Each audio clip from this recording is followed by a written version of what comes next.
Good afternoon and welcome to today's proceedings of the Senate on the 6th day of November 2019. This broadcast is brought to you by the Parliamentary Broadcasting Unit in conjunction with the Kenya Broadcasting Corporation. My name is Edward Kabasam. We'll take a look at the order of business this afternoon, where there are 4 petitions which will be presented in the Senate, one by the Speaker, and the petition is on corruption and embezzlement of funds in the county government of Narok with regards to awarding tenders. The chairperson, Standing Committee on Land, Environment and Natural Resources, will present 3 petitions, and these petitions are on the report of that committee on the petition on the adverse environmental and social effects arising from the construction of Phase 2A of the Standard Gauge Railway, that is between Nairobi and Naivasha. And the second petition by the chair is on the petition on the budgetary. It is the report of the committee on the petition on the budgetary support to wildlife conservancies for sustainable conservation and community development. The third report of the committee on the petition on alleged unlawful deprivation of a parcel of land situated in Kaputeye, North Kajiado County. There will be also some papers which will be laid on the table of the Senate this afternoon. One, the report of the Standing Committee on Labor on Labor and Social Welfare on the consideration of the establishment of Children's Homes Bill, Senate Bills number 12 of 2019. The report of the Standing Committee on Labor and Social Welfare on the 12th session of the Conference of Parties to the Convention on the Rights of Persons with Disabilities held at the United Nations headquarters in New York, USA from 11th to 13th of June 2019. Those 2 papers will be laid on the table of the Senate by the Chairperson Standing Committee on Labor and Social Welfare. The Chairperson Standing Committee on Land, Environment and Natural Resources will lay 3 papers on the table of the Senate. One, the report of the Standing Committee on the 8th World Water Conference held in Brasilia, Brazil from 18th to 23rd March 2018. And the second paper is the report of the committee on the 14th Annual General Meeting of the Intergovernmental Forum on Mining, Minerals, Metals and Sustainable Development on Modern Mining Law and Policy held in Geneva, Switzerland from 16th to 18th October 2018.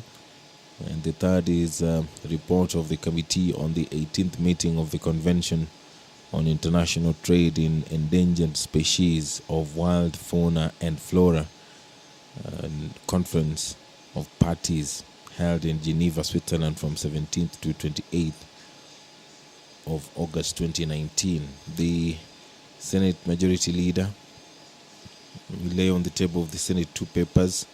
One, the report of the Auditor General on the financial statements of Siaya County Education Bursary Fund for the year ended 30th June 2018, and the report of the Auditor General on the financial statements of Siaya County Education Bursary Fund for the 15-month period ended 30th June 2017. Senator Mohamed Faki will lay on the table of the Senate the report of the Parliament of Kenya delegation to the 64th Commonwealth Parliamentary Conference held in Kampala, Uganda from 22nd to 29th of September 2019. This afternoon, the Senator for Turkana County, Senator Professor Imana Malika Ekal, will seek a statement from the Standing Committee on National Security, Defense and Foreign Relations on the disaster situation occasioned by heavy rains and flooding in Turkana County. Also, in the order of business this afternoon is the resumption of debate on a special motion.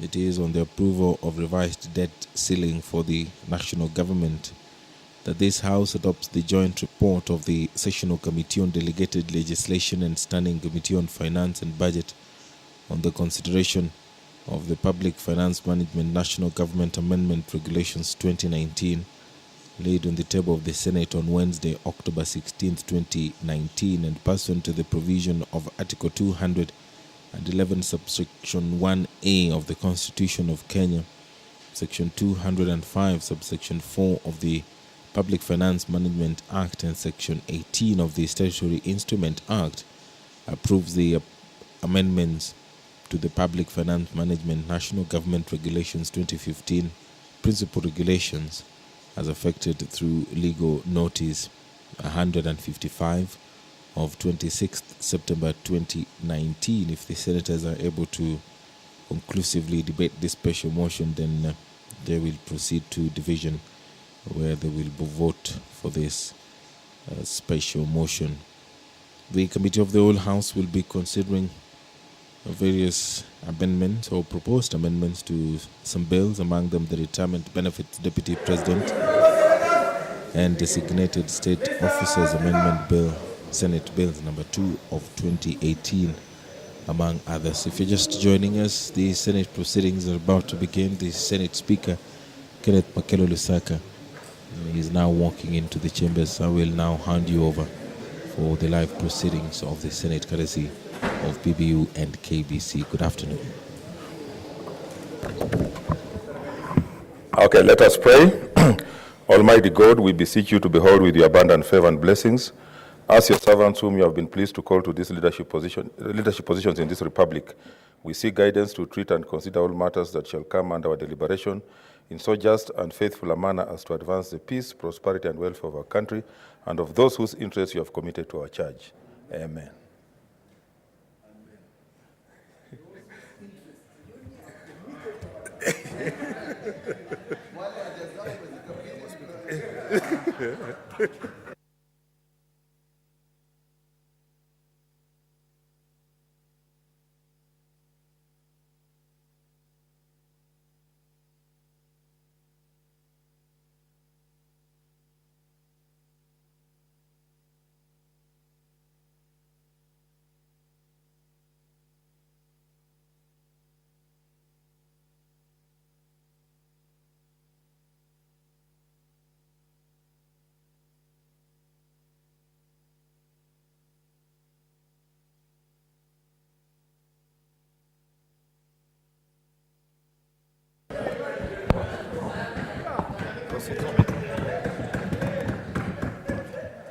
Order number 1, administration of oath. Order number 2, communication from the chair. Order number 3, messages. Okay, order members. Come in.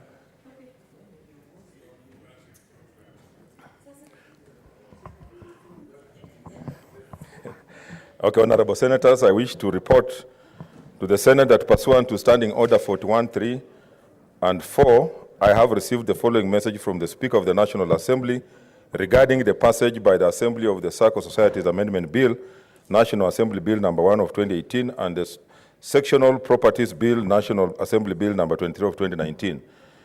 One passage of the Circle Societies Amendment Bill, National Assembly Bill number 1 of 2018, pursuant to the provisions of Standing Orders 41 and 142 of the National Assembly Standing Orders, I hereby convey the following message from the National Assembly.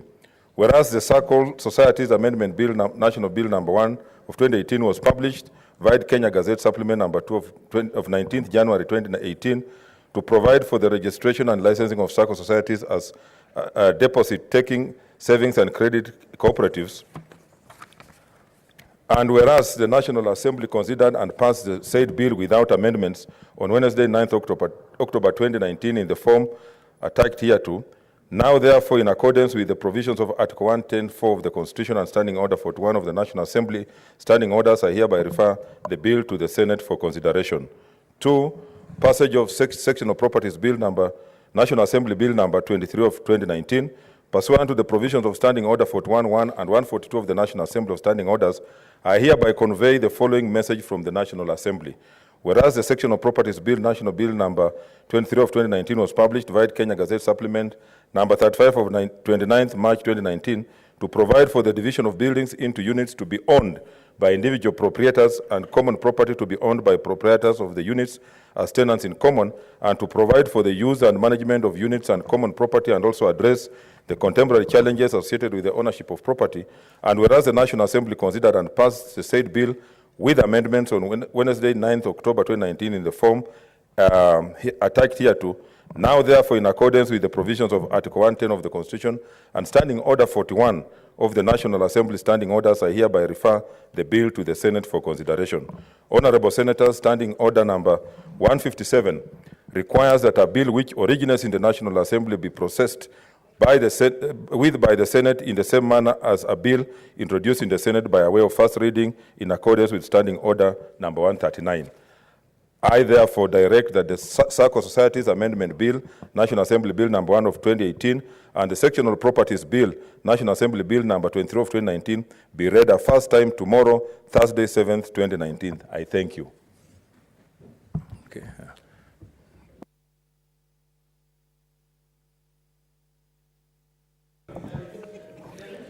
Order number 4, petitions.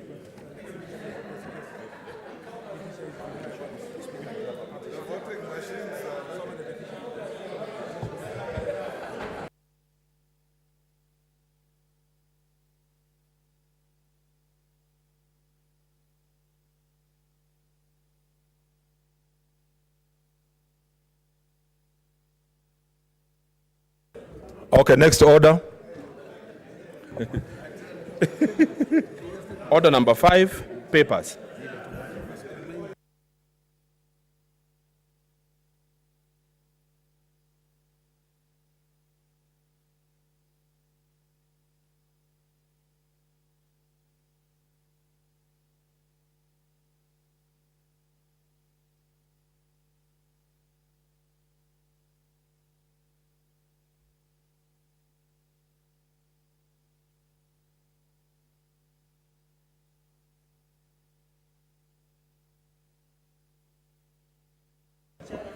Okay, Chairman, order members, Chairman, Standing Committee, Labor and Social Welfare. Laying of papers, Chair. Okay, it's deferred. Standing Committee on Land, Environment and Natural Resources. Okay, Chair.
Niendelee?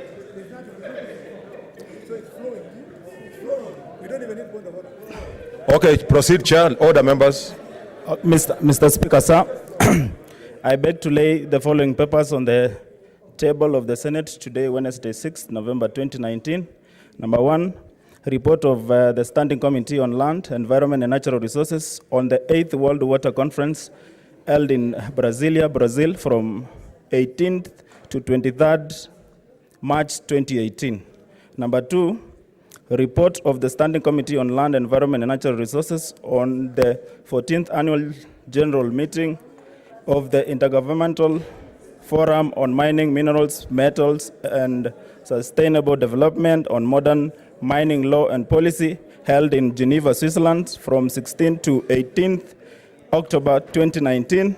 And number 3, report of the Standing Committee on Land, Environment and Natural Resources on the 18th meeting of the Convention on International Trade in Let's consult in low endangered tones. Order, species members. Order. of Let's consult Wild in. Fauna and Flora Sites Conference of Parties COP18 held in Geneva, Switzerland from 17 to 28 August 2019.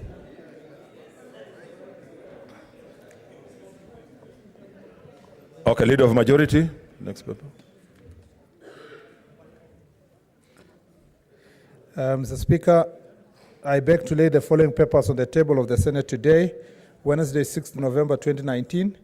Report of the Auditor General on the financial statement of Siaya County Education Bursary Fund for the year ended 30 June 2018. Report of the Auditor General on the financial statement of Siaya County Education Bursary Fund for the 15 months period ended 30 June 2017. I thank you.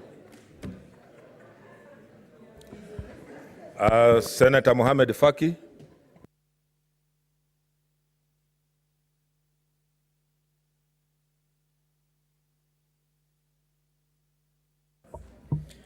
Thank you, Mr. Speaker.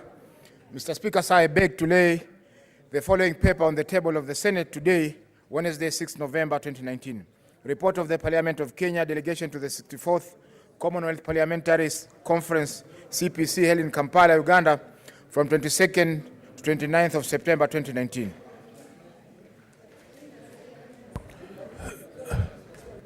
Next order.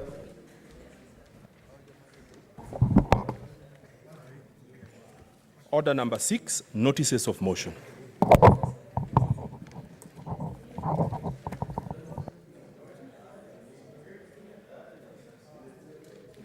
Yes. Chair Standing Committee on Labor, Social Welfare. Deferred. Report on the 8th World Water Conference. Chair, Land, Environment and Natural Resources. Is he there? Vice Chair. Okay.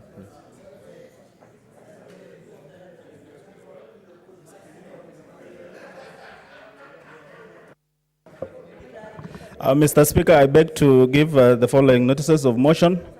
Number one, a report on the 8th World Water Conference, that the Senate notes the report of the Standing Committee on Land, Environment and Natural Resources on the 8th World Water Conference held in Brasilia, Brazil, from 18th to 23rd March 2018.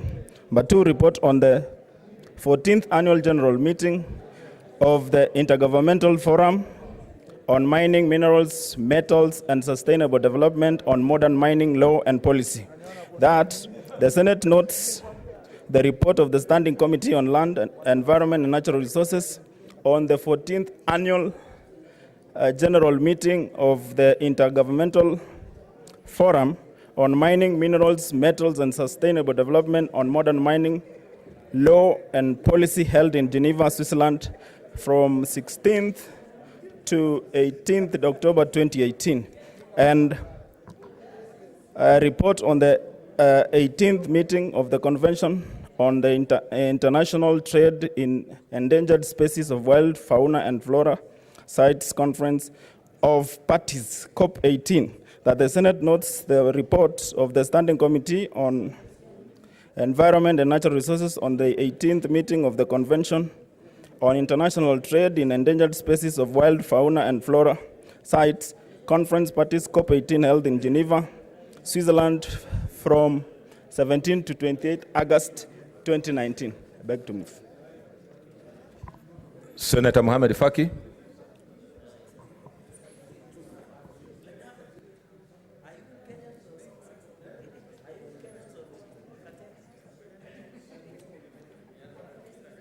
Thank you, Mr. Speaker.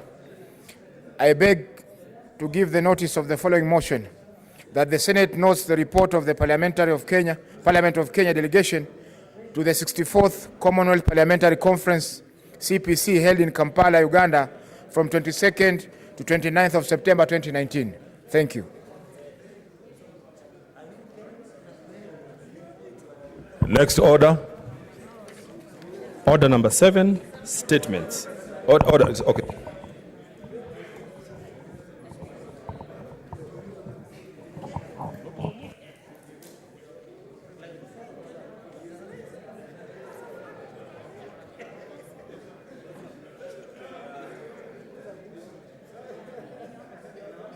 Okay.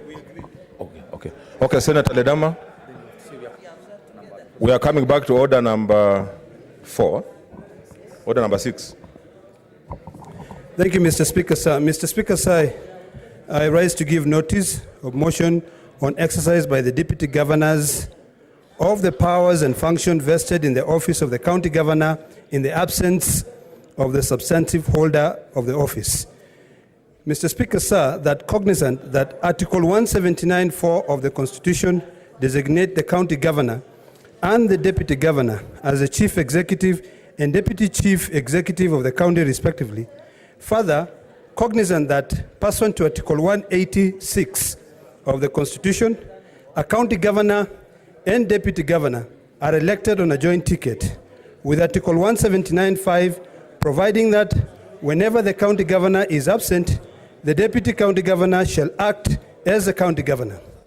Aware that in several counties, Deputy County Governors have had to serve as County Governors due to the absence of a substantive County Governor arising from ill health, incapacity, or orders emanating from the courts bearing the substantive County Governor from accessing office. Acknowledging that Section 32(4) of the County Governments Act places limitations on the exercise by the Deputy County Governor while acting as Governor, any powers of the Governor to nominate, appoint, or dismiss that are assigned to the Governor under the Constitution or other written law, noting that other than the said limitation under Section 32(4) of the County Governments Act, no other restraints are placed in law on the exercise by Deputy Governor of the powers and functions of the Governor whenever the Governor is absent. Aware that in exercising the powers and functions of the County Governor pursuant to Article 179(5) of the Constitution, Deputy County Governors face a myriad of legal, operation, and administrative challenges which hinder the effective functioning of county governments and the efficient delivery of services to the public. Now, therefore, the Senate recommends that the National Treasury, the Control of Budget, the Auditor General, and the respective county assemblies and the County Executive Committee members to work directly with the Deputy County Governor while exercising the functions of the County Governor in order to facilitate the effective functioning of the county governments and the efficient delivery of services in the public. Thank you, Mr. Speaker, sir. Okay, next order. Let's go back to Order one number statement. 7, statements. Senator Wetangula.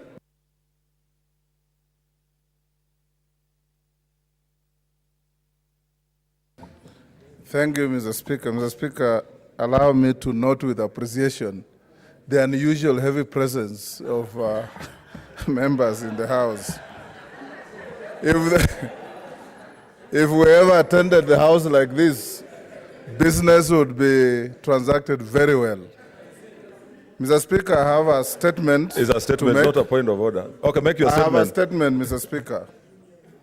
This is a request for a statement, Mr. Speaker, on the heavy deployment of police officers at examination centers in the country. Mr. Speaker, sir, I rise pursuant to Standing Order 48(1) to seek a statement from the Standing Committee on Education regarding the excessive deployment of police officers during the ongoing national examinations. In the statement, Mr. Speaker, the committee should A, explain why the Minister of Education has deployed an excessive number of heavily armed police officers at national examination centers during the just concluded KCPE and the ongoing Certificate of Secondary Education KCSE. B, state the measures taken by the ministry to ensure that the candidates sit the examinations in an environment devoid of fear and intimidation, both to the candidates and examination officers, due to the presence of the high number of police officers and high-ranking state officials, including cabinet secretaries. C, Mr. Speaker, explain why, despite the heavy deployment of police officers, there are still cases of malpractices reported in the exercise. Mr. Speaker, if there are any malpractices in the examination sector, it is not an armed robbery that requires Order heavy members, order presence. members, order members. Senator Kiambu. Senator Kiambu. Senator Kiambu, order. Take I your know seat. what you are waiting for. Please, keep your cool. Mr. Speaker, if there are any malpractices in examinations, they are not armed robberies that require heavily armed police presence in examination centers. Children are likely to be intimidated, Mr. Speaker, with the presence of senior cabinet secretaries, permanent secretaries, senior police officers armed to the teeth in examination rooms, Mr. Speaker. I would want the chairman, Mr. Speaker, to allay these fears that in future, we are not as a country going to militarize our examinations to our children in this country. Thank you, Mr. Speaker. Okay, order members, we will go to order number 8 and come back to comments on the statement after that. Order number 8, special motion, approval of revised debt ceiling for national government.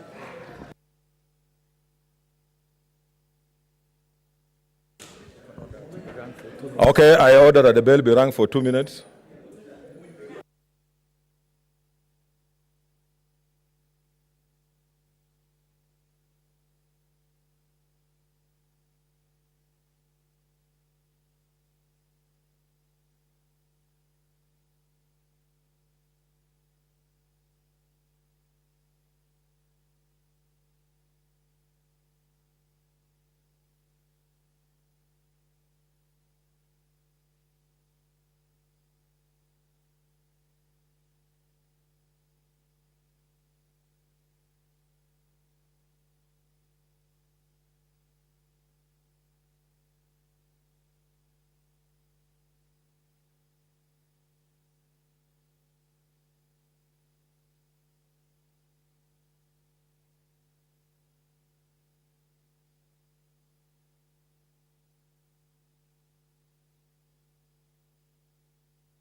Okay, order members, order members, order.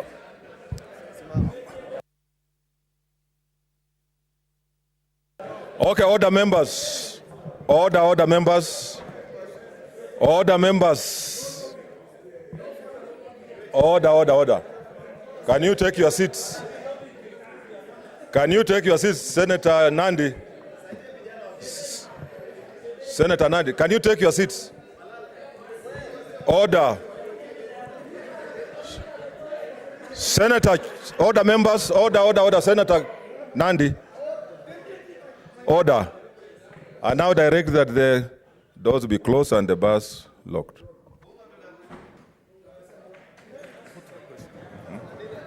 Now put the question, eh?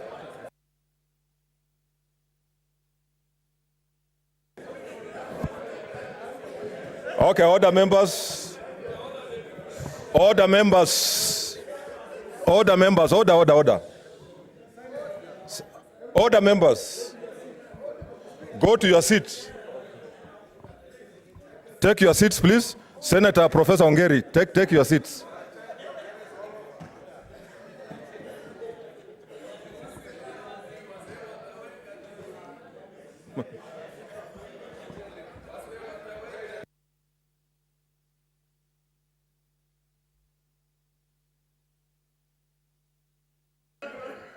Professor, take your seat. Take your seat, Professor. Take your seat.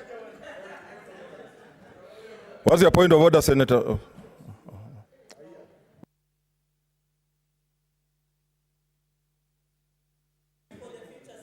I always speak for the future. Okay, sorry. Order, Senator Sakaja. I have not put the question, so let me put the question. My point of order is, kindly, Mr. Speaker, if you indulge me, the point of order I wish to raise will come before the question. If you allow me. Mr. Speaker, the Constitution... Is it procedural? It's not. I must put the question first.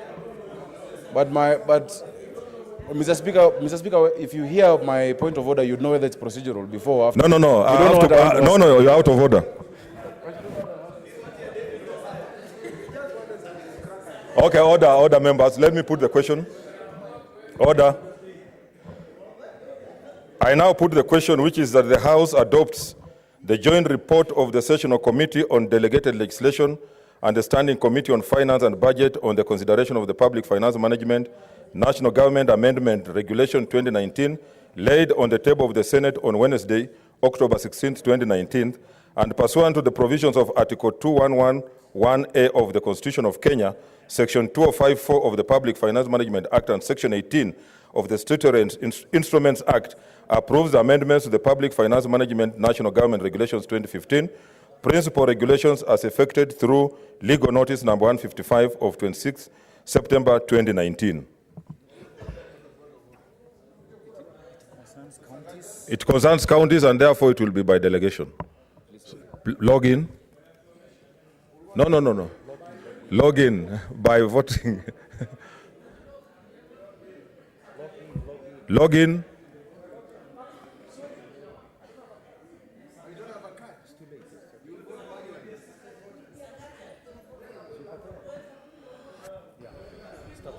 Okay, start voting.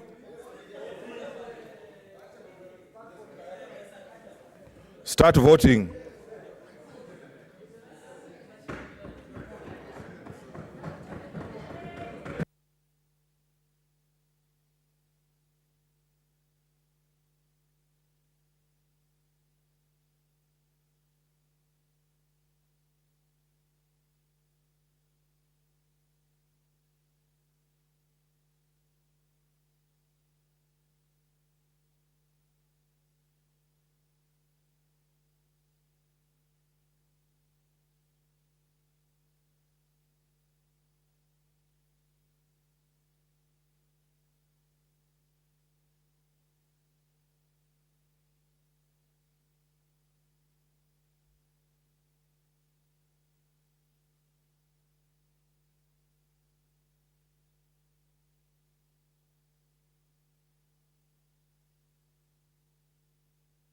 Okay, assisted voters, order members, assisted voters to move forward.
Okay, order members.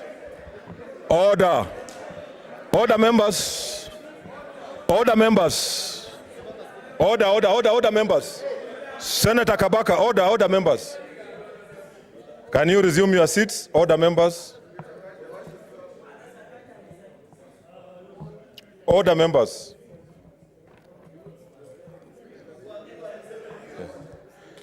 I thought I was very clear and have a powerful voice, but seemingly today there is a lot of excitement.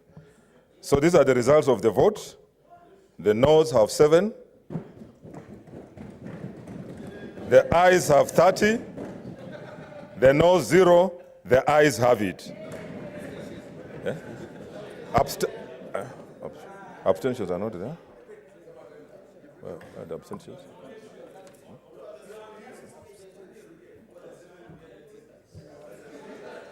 Okay, for purpose of clarity, these are the results. The nays 7, the ayes 30, abstentions 0. So the ayes have it. I now direct that the doors be open and the bars drawn, and we go back to comments on the statement by Senator Moses Wetangula.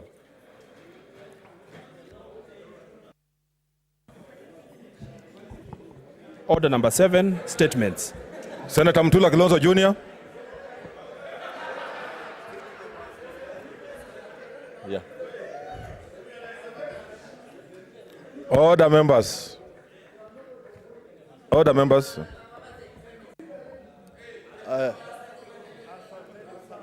Speaker, you need some order. Order members. Order members. Members, order members. Order. Senator, leader of majority. Let's have order. You know we are live, honorable senators. We are live. Senator Mutula Kilonzo. Thank you, Speaker. Mr. Speaker, the question of heavy deployment of police officers is a matter of concern.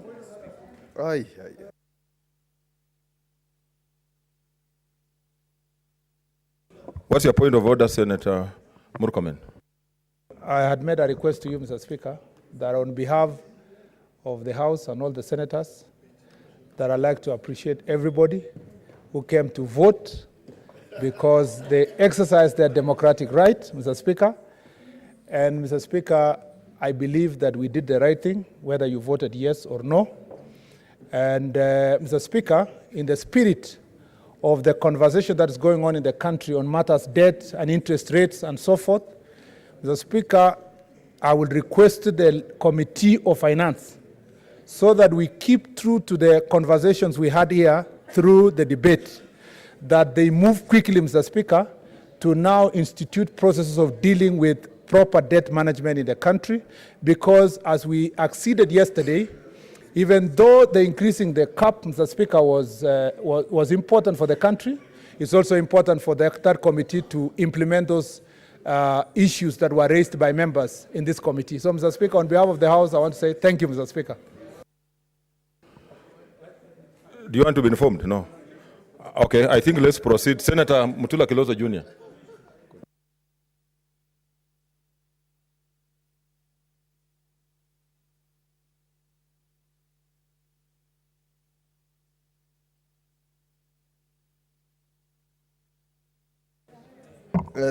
Thank you, Speaker. On the question of deployment of heavy police officers in examination centers, Mr. Speaker, this is a matter of concern that our children are approaching their exams as if they're in a military barracks. Some of us who traveled with Senator Dulo to places of high security like Sweden, even prisoners who are serving life sentences don't get the sort of treatment our students are getting. This is a matter that the Education Committee must handle so that our students are not intimidated during their exams. They must be free to do their exams in an environment where they do not feel as if we're in a police state. Thank you, Mr. Speaker. Senator Cheriot Haron.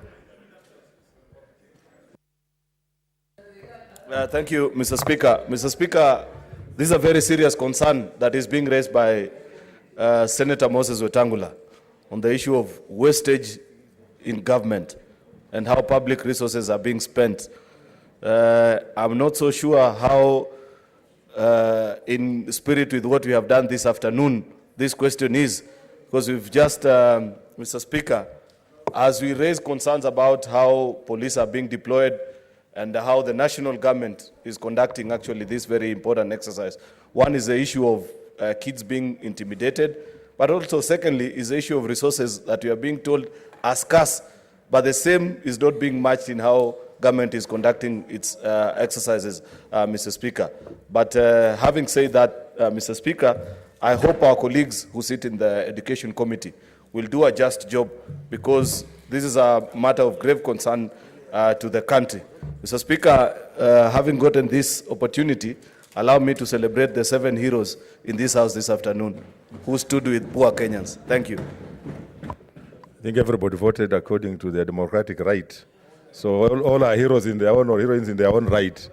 Senator Nyamunga Rose. Thank you, Mr. Speaker, for giving me this opportunity to support the statement by Senator for Bungoma, Senator Wetangula, on the amount of police resource that has been deployed around the country to take care of the exams. Mr. Speaker, it's not only about the policemen who have been posted everywhere, even within the schools' environs, but the resources that have been moved. Mr. Speaker, if we are talking of the economic situation in this country and the amount of money that this nation has spent for only the period of exam, which is only two weeks, we need to go back to our basics, Mr. Speaker. And why are we at this point? The first and most important thing is because we have lost it as a nation. If for the sake of exams, parents are ready and willing to buy and spend so much money to buy the stolen exams for their children, what are we inculcating in our children? What are we telling them? That they cannot pass exams. What of the so many professors and so many educated people in this country who passed their exams, including myself, Mr. Speaker? We passed our exams, we did not steal anything. So it is the rottenness that we have in the country and the level of corruption, because this is all about corruption. So as we fight corruption, we should fight it everywhere. We have spent a lot of money on deploying all the ministers, PSS, human resource, the money that has been spent, the helicopters, the fuel, everything that has been spent during this short period. But the reason behind it, even the deputy president was in the field invigilating exams. Since when did officers at the level of deputy president were to vigilate in the examinations when they are being done? So let's go back to the basics and tell Kenyans and our children, let's not show our children how to steal exams. It is our own weakness that is bringing us to this point where we have to police the children and where we have to spend a lot of money on an examination which should not cost anything. So, Mr. Speaker, I support this, but it is not only about the police presence, it is about the presence of everybody and a lot of resources, but it is the rottenness of ourselves as a nation. Thank you, Mr. Speaker. Senator Professor Langat, Dr. Langat.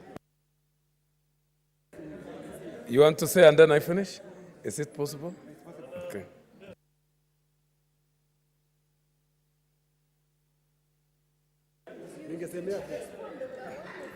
See, I can respond and then you. Ongea basi. What is? Okay, Senator Nderitu. Okay, let us have order, members. Asante sana Bwana Spika kunipa fursa hii. Natasimama kuunga taarifa hii mkono ambayo imeletwa na seneta wa kutoka Bungoma, Seneta Wetangula, na kusema ya kwamba ni jambo la kuvunja moyo kuona wana usalama wamewekwa wengi zaidi, na hasa wakiwa wamekuja wamejihami vilivyo. Hilo jambo ni kusema ya kwamba wakiwa wengi vile wanaogofya wanafunzi, ilhali ukitembea sehemu nyingi za nchi hii wale wanafunzi hawajawahi kuona wale askari wamejihami vile. Hatusemi ya kwamba ni vibaya wale askari kuwa katika shule zetu, kwa sababu kuna hili janga la watu kuvamiwa na hawa majambazi na majangili katika sehemu nyingi katika nchi yetu. Lakini vile ambavyo tunasema ni ya kwamba kiwango kile ambacho wameletwa ni wengi mno, wanashitua, wanaogofya wanafunzi wetu. Hilo ndilo jambo nasema. Na kamati ambayo inahusika na mimi nikiwa katika kamati ile, ni vizuri ya kwamba kama wale askari watafika, wakae katika sehemu ambazo hazitawaogofya wanafunzi, wawe wanapofika pale, wengine wawe na mavazi ambao si yale ambayo ni ya kuogofya, wawe na mavazi ya kiraia, na ilhali wakiwa na yale mavazi wataendelea kuchunga usalama na kuwalinda wale wanafunzi. Asante sana mwenyekiti. Senator Lokorio Petronila.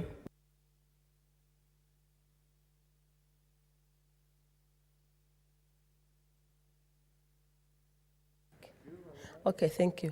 Mr. Speaker, thank you for the opportunity to contribute to this statement by Senator Wetangula, which has come at the right time, on the heavy deployment of police officers at examination centers. Mr. Speaker, an examination on its own is a very intimidating and fearful process, especially to standard 8 children who are doing these exams for the first time. The presence of heavily armed police officers may even make whatever they have been reading evaporate from their heads, and this would affect the results. I wish that these policemen were deployed to where the teachers are, in the staff rooms, because that is where the cheating happens. The children do not cheat on their own. So, Mr. Speaker, this statement has come at the right time, and I hope that the Ministry of Education will take this into consideration and go back to the measures that were there. Before the heavy cheating, they used to have only 2 police officers per examination center, and their work was to guard the examinations where they are stored. So if these police officers were left to be where the exam is and not where the students or the pupils are, it would be much, much better. Mr. Speaker, during this period also, the whole country is undertaking these national examinations. So having a heavy deployment of police officers deprives other sectors of security in this country. And therefore, the rest of us are exposed to levels of insecurity. Mr. Speaker, the Ministry of Education needs to check, especially the students who are doing these exams, to check how are they perceiving the presence of these police officers. Where the children seem to be fearful, it should be reconsidered. And therefore, with those few remarks, Mr. Speaker, I support this statement. Thank you. Senator Farhia Ali.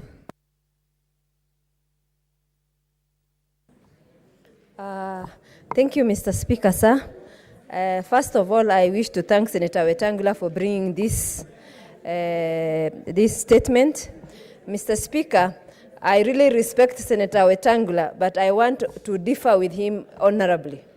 Mr. Speaker, we reached a level whereby admission to university for engineering and medicine, between 60% and 40% of the students were being dropped out in the first year due to cheating, Mr. Speaker.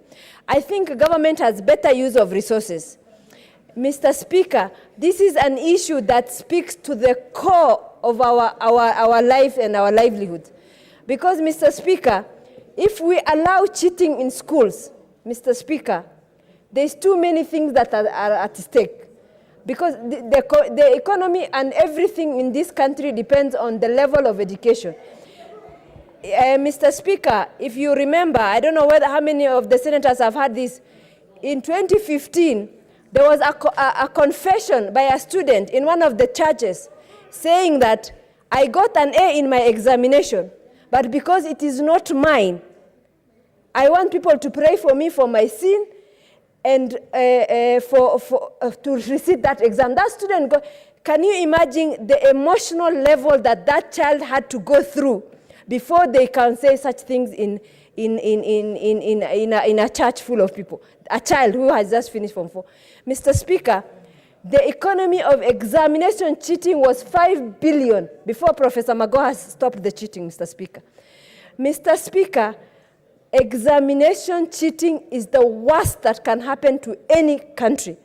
Mr. Speaker, I feel that, I'm sure the government is not willing to spend that, but if there is a solution that examination cheating can stop without having to deploy all that security, Mr. Speaker, I used to sit in the board of NEC, Mr. Speaker, before I came here, and I am speaking from a point of knowledge. Mr. Speaker, if Professor Magoha had not taken over the examination docket, this country was going to the docks, and this is an issue of integrity of the whole society, Mr. Speaker. And Mr. Speaker, when a whole parent, parents and teachers are, I believe that teachers are also parents of students. Mr. Speaker, instead of all of us colluding to strengthen the morality of our children, we are actually colluding to destroy our nation through cheating of exams, Mr. Speaker. No wonder our buildings are dropping. No wonder our engineers are coming from China instead of our own engineers here. Mr. Speaker, this is something that has a far-reaching impact. And Mr. Speaker, and it boils down to my position of all the time I speak about corruption and morality of this nation, Mr. Speaker. And Mr. Speaker, I am very happy that Professor was able at least to stop cheating of exam, Mr. Speaker, because I don't even see any other person who could have done that. I thank you, Mr. Speaker. Senator Wambua Enoch. Thank you, Mr. Speaker, for this opportunity to also add my voice to this statement by Senator Wetangula. Mr. Speaker, from the onset, I want to say I fully support the statement, and for good reason, Mr. Speaker. Mr. Speaker, there is no argument that there have been cases of cheating in examinations. And there is no argument that there has been collusion between parents, teachers, and students to cheat in examinations. But, Mr. Speaker, you don't cure examination teaching by deploying police officers. This will only be cured by investing in systems. When students and their teachers and their parents collude to cheat in examinations, Mr. Speaker, it does not constitute an armed robbery that requires the presence of a police officer. What this country needs to do is to invest more in systems, including internet connectivity to all schools in this country, so that information sharing becomes easier. And Mr. Speaker, I want to say that for children in far-flung areas in this country, children who have never had an encounter with armed, uniformed police officers, and they are coming into contact with these officers the first time when they are sitting exams. And as Senator Lokorio said, they are already scared by the exam. And now here, other officers carrying guns, fully armed and in uniform, it scares them even more. Mr. Speaker, I think the thing we need to do as a country is to invest in systems that ensure credibility of the examination system and release officers to do the duties for which they have been recruited. I thank you, Mr. Speaker. Senator Cherargei Samson. Thank you, Mr. Speaker, sir, for giving me this opportunity. I want to support the statement by the Senator of Bungoma County, Senator Moses Wetangula, that it's, as a country, the places which normally suffer cattle rustling and insecurity have the best security as we talk. But the intention is not good because it continues to intimidate most of our young children and students who are doing their exams. As a country, the track is not good because we should devise other more innovative ways to ensure our children do exam in a better environment, Mr. Speaker, where children are comfortable they are in a good environment. We should, in fact, Mr. Speaker, according to some research, most children fail exam because of that intimidation, because of tension. They are seeing, in fact, we have turned our schools into military zones, where now, in fact, you saw some pictures in social media where police officers are giving their armed rifles to children to post with it, to post in social media.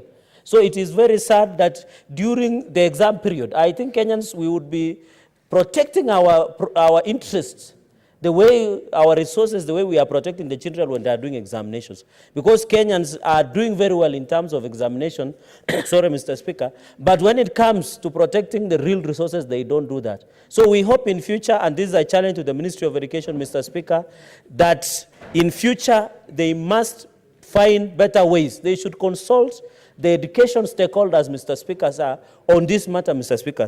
Mr. Speaker, sir, as I conclude, since I've gotten this opportunity, I want to thank the 7 colleagues who have stood with Kenyans and the future of this country. I know history will be fair to us. It will be favorable when it will come to, and I want to thank them in a very unique way and tell them bravo, kudos, because this is the way to go. Because, Mr. Speaker, as we speak, even if we try to gloss, the economy is good, vitu ni different kwa ground. I thank you, Mr. Speaker, sir. Senator Mwinyi Haji Mohamed.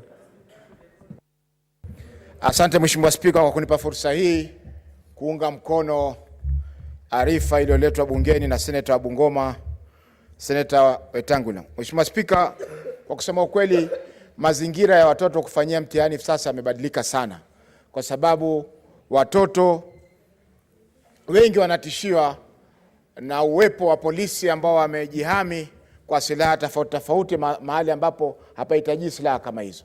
Mheshimiwa Spika, atakumbuka kwamba mitihani imefanyika katika nchi ya Kenya kabla ya uhuru na mpaka sasa, na itaendelea kufanyika kwa siku nyingi zinazokuja. Lakini ufisadi ndio umeweza kuleta mambo yote haya, na ikawa imekuwa ni vigumu, watu wanaiba mtihani. Utapata sasa hata wengine wanakwenda katika vyumba vya mitihani kufanya mtihani kwa niaba ya wanafunzi halali ambao wako nyumbani wamelala, wakati wengine wanawafanyia mitihani. Kwa hiyo Mheshimiwa Spika, matatizo yaliyoko hayapasi kuwafanya wanafunzi watishike ama wawe na hofu wakati wanaingia katika chumba cha mtihani kuweza kufanya mitihani yao. Mheshimiwa Spika, wakati kabla ya shule kufanya mitihani kulikuwa na mihadhara mingi ya kufanya maombi katika hizi shule. Mengine ilikuwa inatumika kupitisha zile karatasi za mitihani ambazo ni ghushi, na wazazi wameweza kulipia kuhakikisha kwamba watoto wao wanafanya vizuri. Mheshimiwa Spika, inataka ifahamike kwamba kupita mtihani sio mwisho wa maisha. Ni mwanzo tu wa hatua nyingine katika maisha ya binadamu. Kwa hivyo isichukuliwe kwamba ni jambo la kufa na kupona. Mtihani ndio unasaidia kusongeza mtu kiwango cha mbele cha masomo, lakini sio jambo la kufa na kupona. Kwa hivyo inapaswa serikali iwekeze katika mambo ambayo yatahakikisha kwamba mitihani ni salama kwa wanafunzi, na vile vile pia wale ambao wana nia ya kuiba mtihani wanachukuliwa hatua ya kisheria ili waweze kufungwa. Lakini haitakubalika kwamba vituo vya mitihani viwe ni viwanja vya silaha tofauti na kuwatisha wale wanaotakana kufanya mitihani hii. Asante Mheshimiwa Spika. Senator Ali Abdullahi Ibrahim. Thank you, Mr. Speaker. As I wish to thank Senator Wetangula for bringing this. Mr. Speaker, sir, in some areas like northeastern Kenya, where police are everywhere with their military fatigues, students are already afraid of policemen and askaris. And then when they're doing exams, you see a policeman on this side and another one on this side with G3 pointing at the children. That is serious. These kids cannot even do anything. I'm surprised whoever wants to support such issues. We know corruption is a problem. We know that cheating is bad, but this is not the way to stop cheating. I have said during my Shujada in Wajir that Makoha and his team should stop militarizing examination centers. And that is exactly what's happening. We cannot accept that. That should not be condoned in this country. If there are problems of solving corruption or stealing or cheating in exams, there are ways to do it. You don't need guns to enforce that. You just need supervisors to move around without even canes. What is the use of going there with a big gun threatening children, Mr. Speaker? I think that is not the right way to go. if this country wants to continue that way, and whoever supports that are going to put our children in a lot of trouble, we oppose that, and that should stop immediately. Thank you, Mr. Speaker. Senator Imuna Kidrod Msurube. Thank you, Mr. Speaker, for giving me an opportunity to add my voice. I want to begin by congratulating Senator Bungoma for coming up with this statement. And I want to say, Mr. Speaker, that from long time ago, even when I was in school, I knew that exams were very good, because during exams time, that is when it was possible for both teachers and learners to see whether they've been able to interact. And assessment actually is not supposed to criminalize a student. And assessment is just supposed to make a student know, and even the teacher know, whether the student has understood or has interacted with the teaching or learning situation, so that if there's any weakness, even a student can improve. Mr. Speaker, I want to say that even when I was growing up, I remember a student, when we were growing up, there was one particular Jairo Shikanda. He was actually a neighbor of mine when I was growing up. And I remember he deliberately decided to repeat from Form 5. He went, from Form 4, he went back to Form 3 because he was determined. He used to say that I must ensure that I get to the university. And I remember during that time, we would go to the libraries, read and read and read. So it is not right to say that students are always, cheating exams. Mr. Speaker, teachers have been teaching students from all the way from primary, all the way to secondary. So to just decide that now these young minds are going to cheat exams, Mr. Speaker, it is not the right thing, and it is a wrong move for the government actually to spend money, a lot of money, helicopters, people being paid to just, and also gunmen going to supervise exams. It is not right at all, Mr. Speaker, because this is supposed to be a good exercise, because students are going to the battlefield, and some of them have even, they know very well they're going to get A's, they're going to get B's. So it is an unfortunate situation for us to just imagine that when students are going to exams, they're going to cheat, they're going to cheat. Mr. Speaker, it is not always the case. And I want to say, Mr. Speaker, if we are actually threatening these young minds with guns, how about in universities? Are we going to have in all universities gunmen now, trying to watch out if university students are going to cheat or not? If guns are going to be used in primary schools, in secondary schools, then it should follow all the way to TVET. It should follow also all the way to universities, because it does not make any economic sense. So, Mr. Speaker, I want to say that these guns that people are using, these helicopters that are being used to do this, that money should be diverted to a better, use by the government, Mr. Speaker. And even the CS himself going to supervise exams and to confirm that people are not cheating. It is a big act, Mr. Speaker.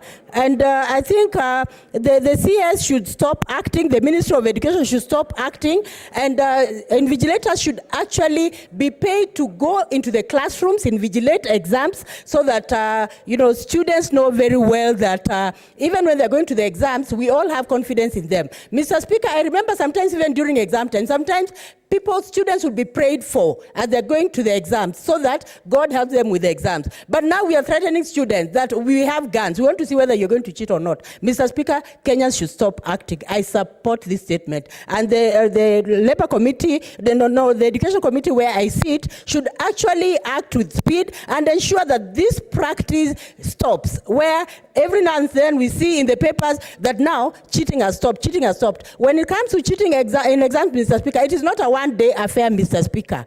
And I want to say, Mr. Speaker, the gunmen are supposed to be protecting just in case, the lorries that are ferrying the exams, are involved in an accident, and maybe the lorries are carjacked and all that, but not those young minds in the classroom. Mr. Speaker, I support Senator Wetangula, and we need to look into this issue. Thank you. Senator Sakaja Johnson.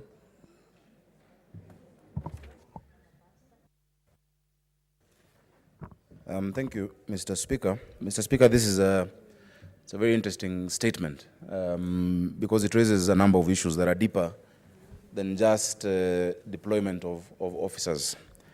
While the committee is looking into these questions asked, Mr. Speaker, the first thing we need to hear from the committee is the ministry should tell us what has been the effect over the years that they've been effecting these changes in how our exams are done.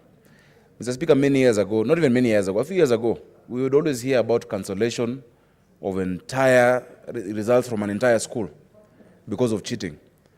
And it happened to many, many schools. We must ask ourselves what happens to those children who are there, you know, in all honesty, trying to do the exams, but there are certain teachers who are unscrupulous, who are trying to help them cheat in those exams, Mr. Speaker. Mr. Speaker, this is not a normal situation. And sometimes desperate times call for desperate measures. The fact that we're sending police officers to schools, and possibly that has reduced the cheating, is something that we should be ashamed of, but we must realize that sometimes tough action must be taken, Mr. Speaker. Those police officers are not in the school because of the children. They're there because of the teachers and other members of the public who have actually been helping them cheat. We've seen so many being arrested over the past few weeks. So are we saying just because we don't want children to be afraid of police officers, let us then allow some to cheat and spoil their entire future, as opposed to actually making sure that as a stopgap measure, and the ministry, and part of the question must be, is this a temporary thing or a permanent thing? What else is the ministry doing to actually look at the systems? But for now, Mr. Speaker, I support it. And the deeper question I ask as a member of the Security Committee, as we're dealing with police reforms, in civilized societies, children are not afraid of police. In civilized societies, it cannot be that the presence of police should cause intimidation. In fact, when you get lost in many of these countries, the first person you want to go and ask, even as a child, for directions is a police officer. So those are the bigger questions we must ask. In fact, the only person who should be afraid, the only person who should be intimidated by the presence of police officers should be criminals, Mr. Speaker. So I think let us not just, lambasa a move by government because of how it looks, but let's understand the root cause. Were we causing much more damage to these children with a laissez-faire attitude where cheating was going on? Why are we shocked today at the level of moral degradation and decay that has been happening in society over the years? So for now, tough measures call for, tough situations call for tough measures. Let the police, as they are there, be amicable. Let them know where their focus is, not to intimidate children. In fact, Mr. Speaker, when I've seen some of the photos of the police officers with the children, in as much as, the security protocols may not allow, I think it's a good thing. Let's demystify these police to our children. Let them know that those police officers are there for them and not against them. And Mr. Speaker, number C in this question, that explain why despite the heavy deployment of officers, there are still cases of malpractices, actually is the answer. That it's actually a bigger problem and it's a criminal syndicate. There are people in court, there are people who have been arrested. So let's not always just, oppose moves by government which are meant to actually help in the long term. The committee must go deeper than just these questions and tell us what is the systemic, interventions being done, and how also can we make sure that moving forward, it is not just about the period during the exam that we're, scrutinizing, but throughout the education system. Finally, Mr. Speaker, during this period, and I think this is something that this Security Committee must interrogate, there are parts of my county, and I know many other counties, that for the first time are peaceful. Because for the first time, they're seeing officers. For the first time, there is presence because of the schools. Let us know where these officers normally are on other days. Because they need to take as seriously the safety of Kenyans, whether the exams or not, and whether they are, trying to curb cheating, Mr. Speaker. So I hope the committee, and no, Mr. Speaker, when a statement comes, we don't debate it. We just ask additional questions. I hope the committee will go to the root issues, beyond just physical deployment, but the systems, whether it is temporary, and for us as security to ask ourselves, why is it that an ordinary Kenyan is petrified, is afraid, is shaking in their boots at the sight of a police officer who should be your friend? We change the police officer from the police force to a police service. Where have those reforms reached? Thank you, Mr. Speaker. Senator Kabaka Boniface. Thank you, Mr. Speaker, sir, for giving me this opportunity also to support the statement by distinguished Senator of Bungoma, Senior Counsel Wetangula. I will be very brief, but I wish to say that this is a very timely statement, especially at this time when the examination season is going on. Mr. Speaker, sir, it's very interesting that we need to do a thorough investigation into our education system. In particular, for example, if you compare the private school systems and the public school systems, you realize that in private schools, more so the international schools, we don't have such deployment, and we never had cheatings of this magnitude as we find in public schools. So what is it that is so peculiar with the private schools system of management, more so on the management of the examinations bit of it? Mr. Speaker, sir, we've been told that what we are lacking is investment in systems. That is fair enough. But I would say first we need to start from investing in our morals. I think that is where we get it wrong in this country. And this, by extension, goes even to the government system. Mr. Speaker, the deployment of very heavy security has very far-reaching impact or implication to the psychology of a child, especially where we know in this country the police, the police service has not been accepted by the society even after this transformation has been achieved. And I think there is a lot which need to be done so that the members of public will be in a position to appreciate the police service. Mr. Speaker, deployment of heavy security does not at all cure the examination cheating. It doesn't. And therefore, and that's the reason why, Mr. Speaker, sir, you find that even during this time when security is deployed, we still have cases where the minister, or rather the CS for education, keeps on reporting very huge numbers of cheating. Mr. Speaker, sir, as I finish, I wish to say that the corrupt cartels who are found destroying the economy of these states are the same people who, by extensions, rake in the education system. We also need to tell our children that when even they fail in exam does not mean one has failed in life. Mr. Speaker, sir, most of the leading entrepreneurs in the world and rich billionaires, Mr. Speaker, there are people who even do not go beyond the university, or even when they joined some even, Branson, the Virgin Airlines, and Bill Gates, and so forth, and so many. So it doesn't mean, therefore, failing exam is the end of the day. They can try it and revisit.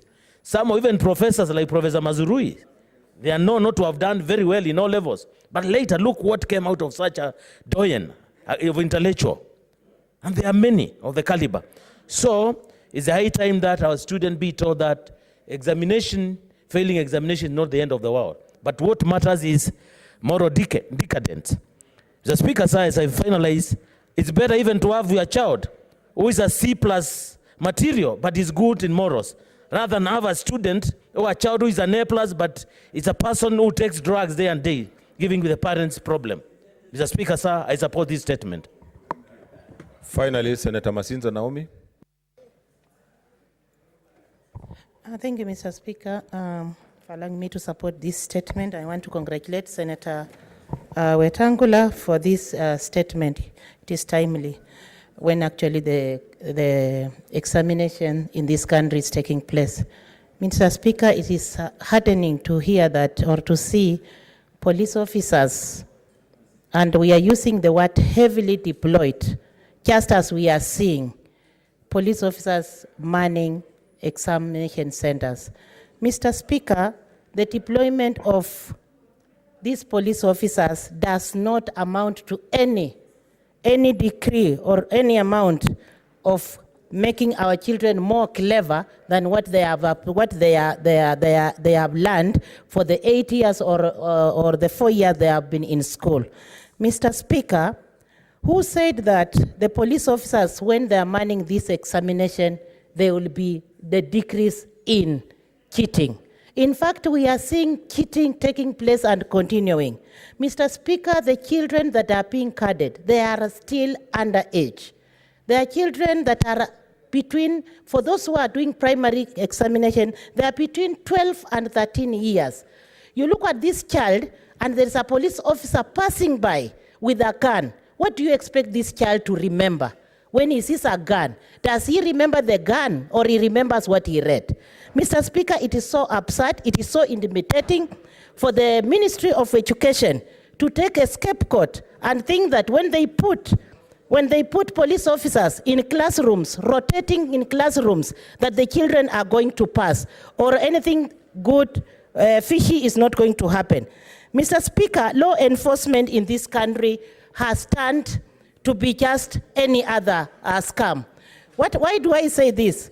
Despite the heavy deployment of these police officers who are supposed to take care of the robbers in town, or robbery that is happening in town, robbery that is happening all over, they have turned to our children and in our schools to make sure that children are intimidated. Mr. Speaker, I want to conclude by saying that it remains outside the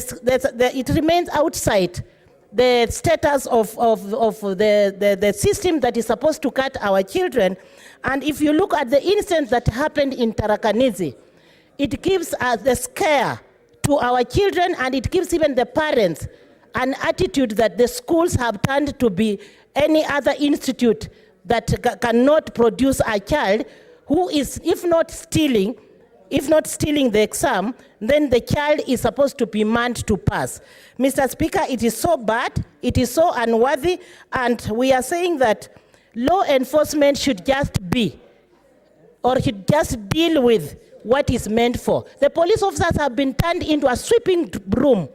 Than doing the exam, they are just doing any other work that any other officer or any other person thinks that if I can misuse this police officer, then it is the best work it can do. Let the police officers do the work that they have been trained for and not be misused by the cabinet, by the executive to do what they are not meant for. I support this statement, and if possible, let these police officers be removed with immediate effect, even before the statement goes to the committee. Let them be dispersed to where they are supposed to be. These police officers are supposed to be somewhere in a forest.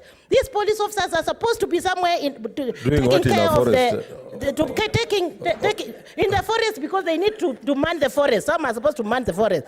These police officers are supposed to be somewhere on the border, guarding our country and not guarding the children we have given birth to. Mr. Speaker, I'm speaking this with all the bitterness, and it is better for you to allow me to talk, because I'm a mother, and when I see my child being guarded like he's a thief or he's a thief, and I have taken all the time to make sure that my child sits comfortably in the classroom, reads, he has revised, he's ready to do exam, and you take somebody armed with the F4K, is it called a F4K what? Rifle. What does that mean, Mr. Speaker? I'm asking this question to the cabinet secretary. I'm so annoyed because I saw it on TV, and if I could be allowed, I would have chased these people away like yesterday. Thank you, Mr. Speaker. I support. I know you have a lot of passion, Senator Christopher Langard, Chairman Education.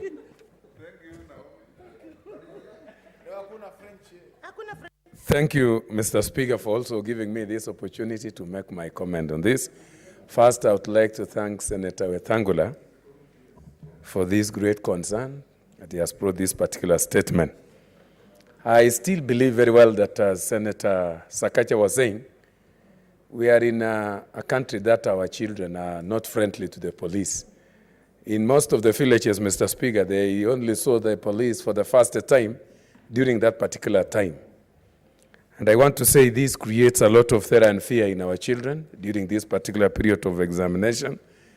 And instead, the government should invest heavily in creating a culture of honestness among our children to avoid these very heavy armed policemen during examination. I want to say also that we saw over the social media some policemen who are doing terrible things. You could see them handing over the arms to the young children and taking some photos. It is interesting, and I want to say this very indisciplined level of the police service should not be taken easily. And it is very interesting that where criminal activities are taking place, there is a lot of shortage of these particular police. And when it comes to places where their services are not heavily or seriously needed, you find them there. So I want to say that if actually it is for the security of the exam, I think the least they can go is to stay where those particular dispatch points are, or around the gate, or go around the school compound, but not entering up to the classrooms where the students are doing examination. I also would like to say that I was not happy from this hypocrisy at the last minute when examinations are being done. You can see the high-ranking CS heavily getting into the examination rooms, you know. What's your point of order, Senator Sakaja? Mr. Speaker, this statement is Standing Order 48-1. It is being sought from the Committee on Education, and this is the chair. Is the chair giving us a response, or is he telling us the areas he look into? Because he's almost already declaring, is being prejudicial, and we thought that all sides will be listened to in the committee, and then they'll come back with an answer to us, Mr. Speaker. Because many times us as chairs, we restrain ourselves from giving our opinion when the statement is sought from our committees. Mr. Speaker, please guide. Actually, I thought the chair was going to tell us when he's presenting, giving the House a report. What's your point of order, Senator Wetangula? Thank you, Mr. Speaker. I want to thank my distinguished nephew, the Senator for Nairobi, for that point of order. Mr. Speaker, my good friend, the Senator for Bomet, is always very studious and thorough.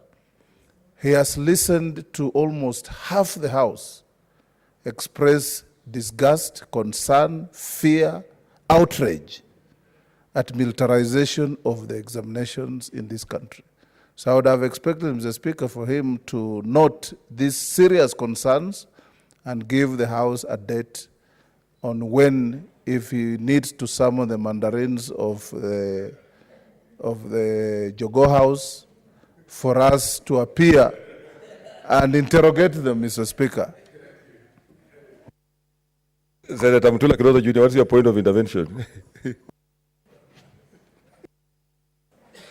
Thank you. The distinguished nephew of Senator Wetangula has helped my concern, because I was wondering, the chairman was appearing very concerned like all of us, yet and lamenting like all of us, yet he occupies a different position from all of us. Mr. Speaker, the exams are ongoing. And the concern that caused Senator Shionga not to name the gun properly, the AK-47, is something that you must handle before the exams are completed. So I was hoping, Speaker, you would issue some directions. I don't know whether it would be a statement directed to the Cabinet Secretary for us to understand, are children terrorists? What exactly is going on, so that in the next 2 days, our children can go to school comfortably to do the examinations, not worried about guns. Thank you. Senator Chararige, what's your point of intervention? Thank you, Mr. Speaker. Sir, what the issue is, I want to agree largely with my colleagues that even the exams of Form 4, the KCSE just started the other day. So it is important that this matter be handled with urgency it deserves. Speaker, if you can direct maybe by Wednesday next week, that the Cabinet Secretary in charge of Education, Professor George Makoa, and maybe the Inspector General of Police should make a point of appearing before the Senate of the Whole, being guided by the committee led by Senator Dr. Langat, on the issue of education, so that this matter can be seized. Because I want to agree, Mr. Speaker, that now if police are walking into examination centers, it is even intimidating and scaring children. Some of them might not, at the end of the day, perform to the best that we expect them to be the best.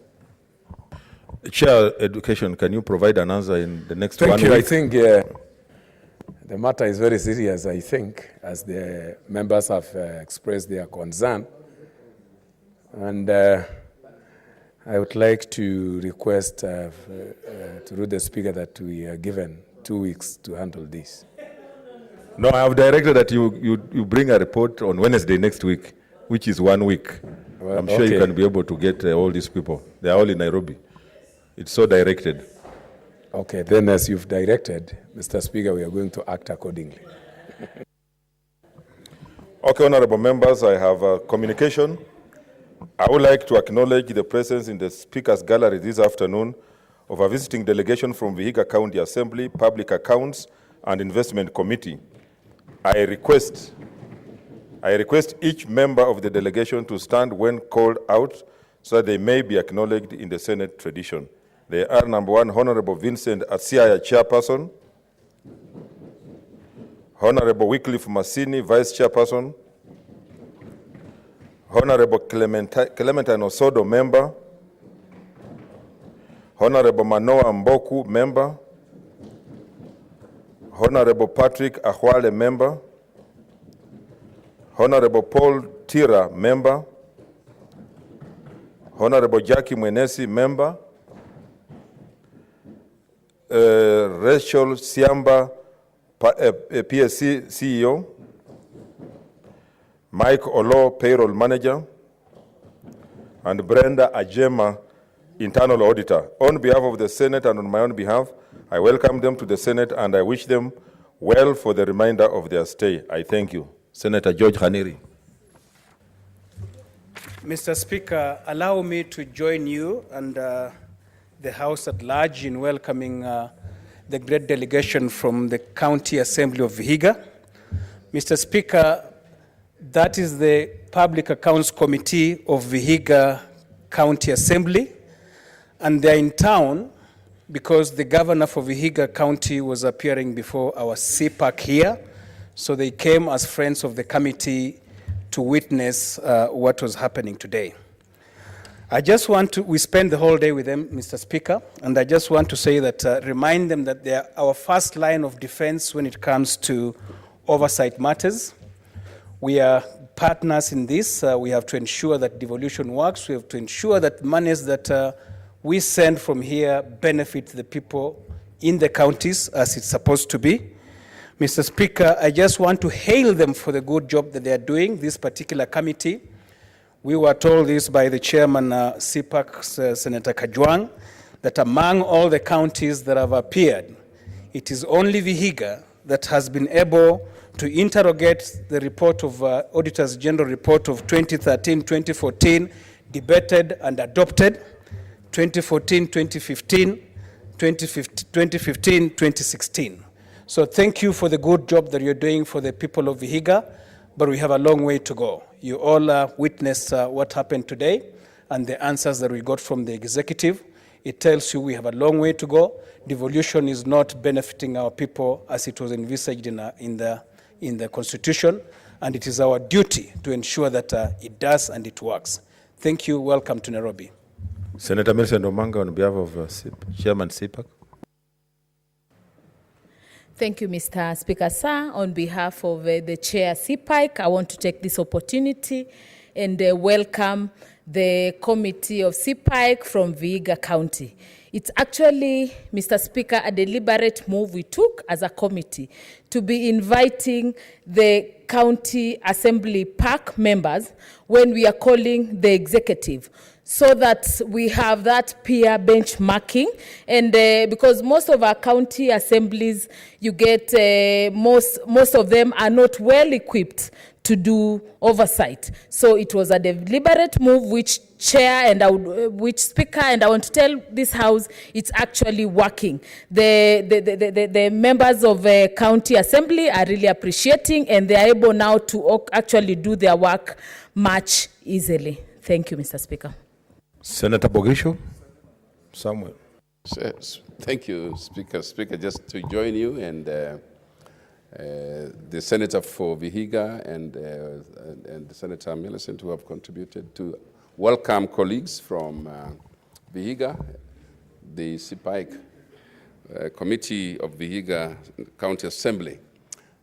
Speaker, those of us who have had opportunities to visit Vihiga and to understand that they are really working to be a model in how to run these committees. We want to thank them and the opportunity that they have to come and benchmark here or to come and visit with us is always welcome. So just as they go back, realize that you need to do this more so that you can help hold to account, you can help oversight properly the resources and how it is used in the county. Welcome. Thank you.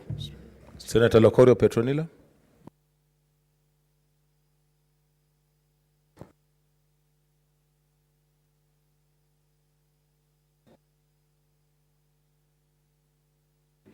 Okay, thank you. Thank you, Mr. Speaker. I'd also like to join my colleagues and welcome members of the Park Committee from Vihiga County to the Senate.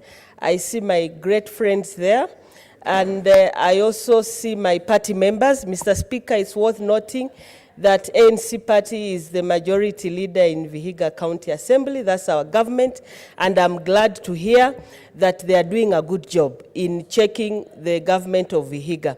I welcome you to this house and also join my colleagues to remind you that you are our first line of defense. We are living in interesting political times. You have seen it in the Senate today, and therefore do not let us down. Do your job properly so that we can do ours better. Thank you very much and be blessed. Senator Sakaja Johnson. Thank you, Mr. Speaker. Mr. Speaker, I want to join you in welcoming officially to Nairobi. I'm the one who welcomes people to Nairobi. The delegation from Vihiga County, and I'm sure they're proud to see one of their own representing Nairobi as well. Vihiga is like home. I'm glad that they've come to this county, and I'm glad that CPIC has started the practice of inviting the counterpart committees when they're interrogating their counties. Mr. Speaker, Vihiga County is very close to my heart, and as they go, in full tradition, I will send them with greetings. As you go to Vihiga, please pass by Shalom and greet my mom there. Mr. Speaker, Vihiga County is a county which has challenges just like Nairobi. The recently released census shows that Vihiga County is the third highest population density in this country after Nairobi, Mr. Speaker. These urban challenges, Mr. Speaker, require us not just to see Vihiga as a rural county, but it's actually an urban county. And a lot of the things that we take into consideration when we talk about Nairobi, Kisumu, Mombasa, many times we ignore a county like Vihiga, yet they face similar challenges of urban poverty in many areas. Mr. Speaker, we were there recently addressing security issues that happened at Kilingili, where we lost a number of watchmen. Kilingili borders both counties, and I hope that security situation has improved, and I hope Senator Kaniri will be able to tell us whether the commitments made when we went there with the security committee by the county commander, etc., have been actually implemented. So I want to thank them. I wish them a lovely stay in Nairobi City County. Thank you. Senator Mtula Kilonzo Jr. Thank you, Speaker. I only want to say two things. One, that Senator of Vihiga is possibly the only one who has a record of addressing the Assembly of Vihiga every year and more times than anybody else. So I want to tell, as I welcome the members from Vihiga, to say that Senator number one, because he's Senator number one out of the longevity of service and hierarchy, you have a good senator. What I'm worried about is, in the last Senate, Vihiga was number one in terms of petitions of mismanagement of public resources. I hope now that we don't receive, doesn't mean that I'm not sure how to interpret it, but I hope it means that you're doing well in Vihiga. Lastly, to say, Senator Haniri has been at the forefront of ensuring that the border disputes with your neighbors are resolved amicably. I've tried my level best as a senator of Makueni to have a county boundaries bill. When you go to Vihiga, go on your knees, pray for the members of the National Assembly to see it fit to have a framework for determining our disputes on boundaries. Thank you, Mr. Speaker. Senator Cleophas Malala. Thank you, Mr. Speaker. I want to join my colleagues in welcoming the good members from Vihiga County Assembly. And as the deputy leader of my minority, I want to take this opportunity to welcome you to the Senate and also encourage you that county assemblies are a platform that nurture leadership. I'm a product of the county assemblies. Here I am, not only as a senator, but also in the leadership of Senate. And therefore, this is my INEOS 159. Second, Mr. Speaker, I want to take this opportunity also to tell the members of the County Assembly from Vihiga that you have a wonderful senator. Your senator has been my mentor when I came to this house. He has a lot of prowess in standing orders. In fact, I refer to him as a walking standing order.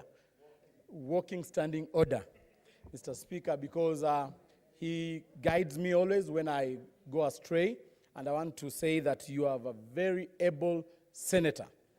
Lastly, Mr. Speaker, I would like to urge the members of County Assembly, together with the senators, to remain focused on the issue of protecting the interest of devolution. Mr. Speaker, devolution is now at risk, Mr. Speaker. Many people are fighting devolution, and it is our sole responsibility as leaders to ensure that we remain on the forefront to cushion the interests of devolution. Mr. Speaker, recently, you saw the National Assembly tried to twist us to accept a lesser amount to go to the counties. I think it is a high time that since the BBI is coming, and I believe the objective of the BBI is to strengthen devolution, Mr. Speaker, I would like to urge the MCAs to support. What's your point of intervention, Senator Cherargei? Tanga. Mr. Malala, you are wading in dangerous Yes. waters now.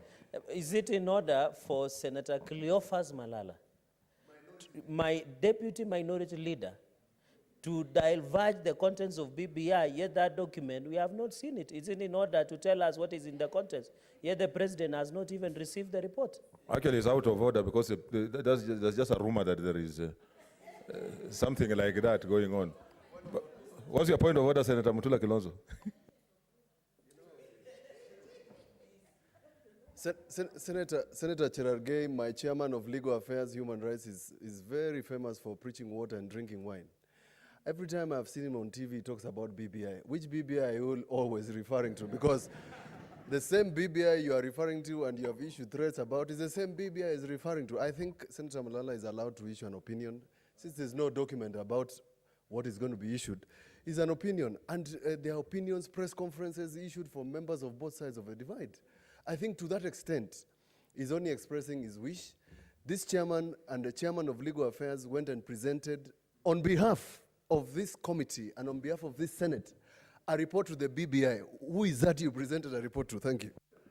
Now, but I think as Honorable Senator Mutula Kilonzo, what is spoken in funerals and other places is different from what is spoken on the floor of the House. So we have not received any report like BBI, that's what I was saying. Okay, it's still on a point over. Yes, Senator. Matter of the Building Bridges initiative, we call it in legal terms, matter of public notoriety. So even when it's spoken at funerals, you take, as Speaker, you take judicial notice of a matter of public notoriety under the Evidence Act. What I was simply saying is that the reference to BBI in funerals, in churches, in this platform is the same. Because when they speak at funerals, it's not a report. When the able minority leader and senator of Kakamega County talks about BBI, I think he's referring to the same thing. Not that he has seen the report, because he would not have seen the report. Thank you. Senator Sakaja, what's your point of order? You know, Mr. Speaker, the excitement by Senator Cherargei is really quite telling. You know, an event cannot become suddenly an official, yet he himself presented officially on behalf of the Senate to that forum. I have been acting in the capacity of Chair of Security because my chair sought leave, official leave and hiatus from your office to go and chair BBI, and now that he's done, he's coming back, Mr. Speaker. So I think let us allow all shades of different political opinion, those who support BBI, whether or not we know what is in it, but knowing the spirit behind it, because you know the 9 issues, those who supported Punguza, which was also Punguzwad and Ikaisha. Mr. Speaker, this country is a country of freedom of expression, so long as the members do not talk about anything that is against the standing orders or a rumor or table newspaper evidence in front of the House. Anything goes, Mr. Speaker. So, and Mr. Speaker, I'm very glad, we're very lucky in the Senate to have a speaker like you.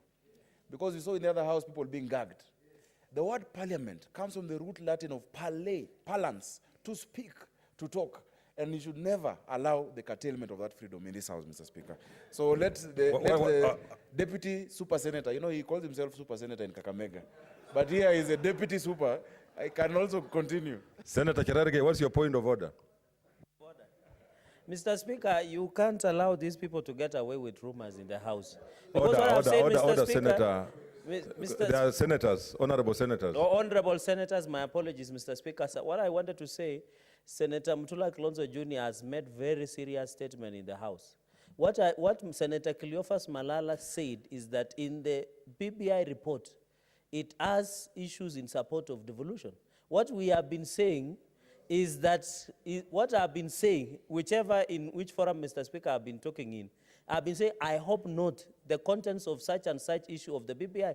But Senator Cleophas Malala is insisting that in the report, it has, yet the president and even his party leader, which we have chased him from his bedroom in Kibra, he is saying, the same thing that is here. Order, Senator Cherargei. You cannot... You are even wading into more dangerous areas yourself, as much as you are trying to.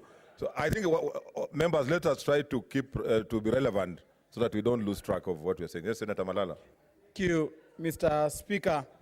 In my valedictory remarks, because I don't want to delve deep into this matter, I want to remind my good neighbor, Fonandi, that the BBI was gazetted. The membership of BBI was gazetted. The terms of reference are very clear, which include and not limited to inclusivity, equal distribution of resources, corruption, which you are a friend to, and no, order, Senator Malala. Let's be serious. Huh? Let's not make such references to colleagues. No, that is out of order, sir. Yes, Senator Cherargei. Mr. Speaker, is it in order for Senator Cleophas Malala, through innuendos, to point fingers towards me as if I am in any way associated with issues of corruption? I am leading in terms of fight against corruption as the chair of legal. Can you withdraw? Actually, Senator Malala, you are completely out of order. Can you withdraw and apologize? I'm not used to withdrawing, but I will withdraw today. Mr. Speaker, I withdraw and apologize to my good friend, though in my literature class, we were taught of similes, metaphors, and other expressions, Mr. Speaker. So when I stand here and apply those techniques, Mr. Speaker, let him appreciate my prowess in literature. Otherwise, I want to welcome the good members of Vihiga County Assembly to this good house, and may the good Lord bless you. Thank you. I think we have done enough welcoming to Vihiga County. We need to make progress. So let's move to, we'll have to rearrange.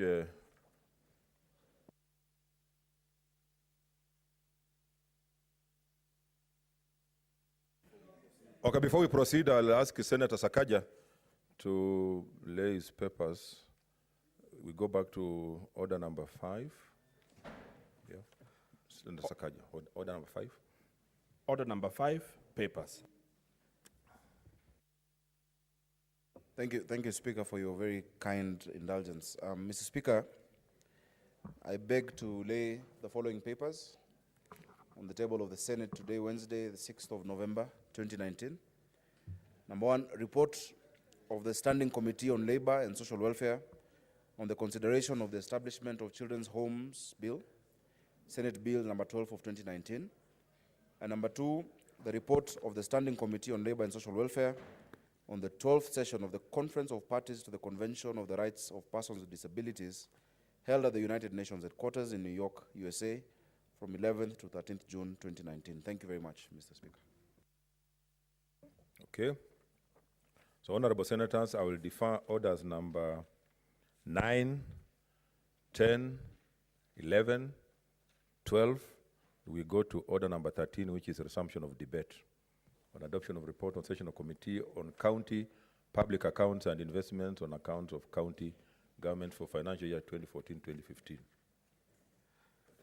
Order number 13, motion, adoption of report of sessional committee on county public accounts and investments on accounts of county governments for financial year 2014-2015. Harian Cheriot was on the floor. He concluded, so any member wants to make a contribution to that.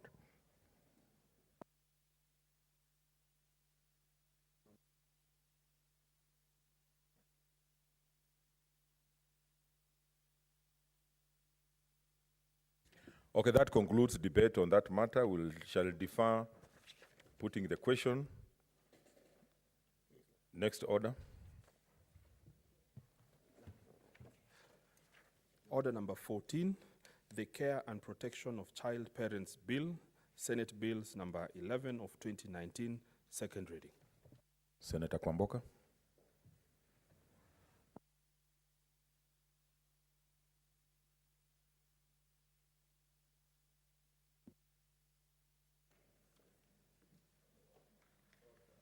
What's your point of order, Arthur Sakaja?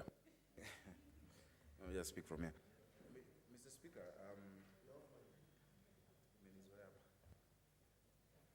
Mr. Speaker, Mr. Speaker, earlier on in this session, we raised this matter of members absent when their business is on the floor. And this matter was to be dealt with by the Senate Business Committee, which the good chair chairs. Mr. Speaker, if you look at order number 10, 11, 10, 11, 12, the Committee of the Whole, some of us as chairs have been waiting for months to move our amendments on these bills. But when they come, we find that the member is not there, the mover, etc. The standing orders provide that when an item comes up and the member who's moving it is not there, it is dropped from the order paper. Mr. Speaker, kindly give us a ruling, because we can't keep coming as chairs when we have matters to deal with on behalf of the committee. We still have also county matters to deal with. We have our committees. Yet these bills, for instance, have stayed for 2 years, for a year. For instance, the one on retirement, and the mover was here, Senator Ledama. I don't know where he's gone to. Dr. Ali was here. Senator Mary Senator was here. So what business are we doing, Mr. Speaker? Kindly give definitive direction. If a member is not there as per the standing orders, then the matter is dropped from the order paper. So we just can't be coming. And other members have matters that are never reached because these ones are parking. They are parking in the order paper. So, Mr. Speaker, kindly, for the sake of the convenience of the House, we'd need direction on this matter, Mr. Speaker. Senator Mutula Kilonzo Jr. Speaker, I agree with Senator Sakaja. In fact, there should be communication on order number 9, 10, 11, and 12 as to the reasons why these have not been moved, because the members were here and they've left after voting. And other than the fact that the other committees of the whole, even the members who have private members' bills, end up thinking that they will not be reached and leave before we have business. Somebody might think that we do not have work to do because we sometimes adjourn early. Yet matters of this nature are on the bill, on the order paper. This is giving the work of the whips nightmares, because in most cases we whip members to come and present their matters, yet they are not here and there is no good reason. In fact, on this account, Mr. Speaker, invoke the standing orders, I'm not sure the standing order, to drop order number 9, 10, 11, and 12 out of the order paper so that a lesson can be learned. Thank you.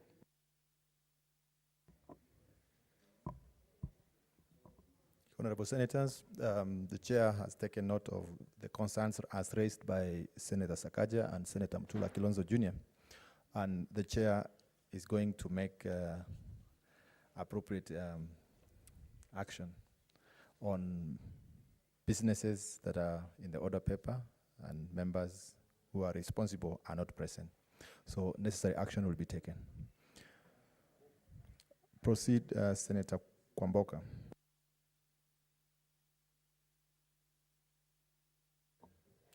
Thank you, Mr. Speaker.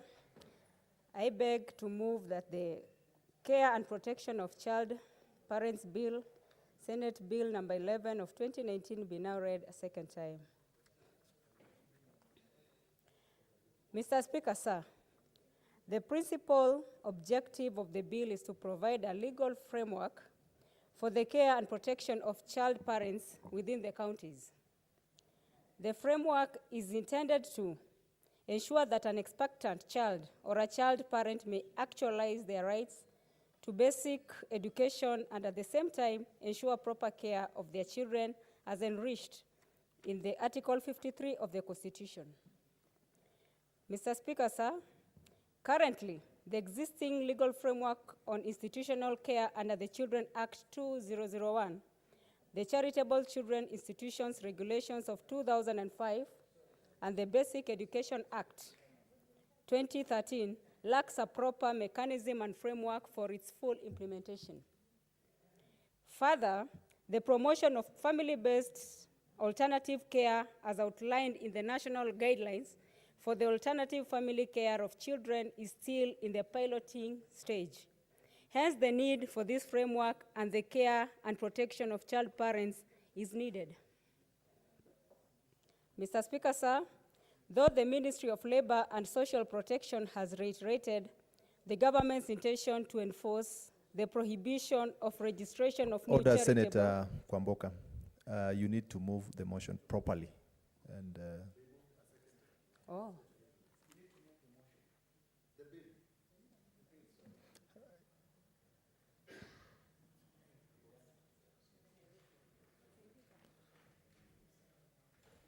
now proceed and move the bill properly. Thank you, Mr. Speaker. I beg to move the Care and Protection of Child's Parents Bill 2019, the bill be moved a second time. Be read a second time.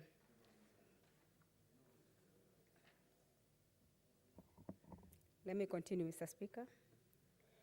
Though the Ministry of Labor and Social Protection has reiterated the government's intention to enforce the prohibition of registration of new charitable children's institutions, the bill seeks to provide a framework on taking care of pregnant child parents who may face rejection from the society and their own parents. Currently, the school reentry policy that was passed in 1994 for the pregnant child and the National School Health Policy 2009 have failed to address the care, protection, and reintegration of child parents back to school and society. This bill, therefore, seeks to provide a legal framework. A, for the protection of the rights set out under Article 53(1), C, and D of the Constitution in relation to child parents,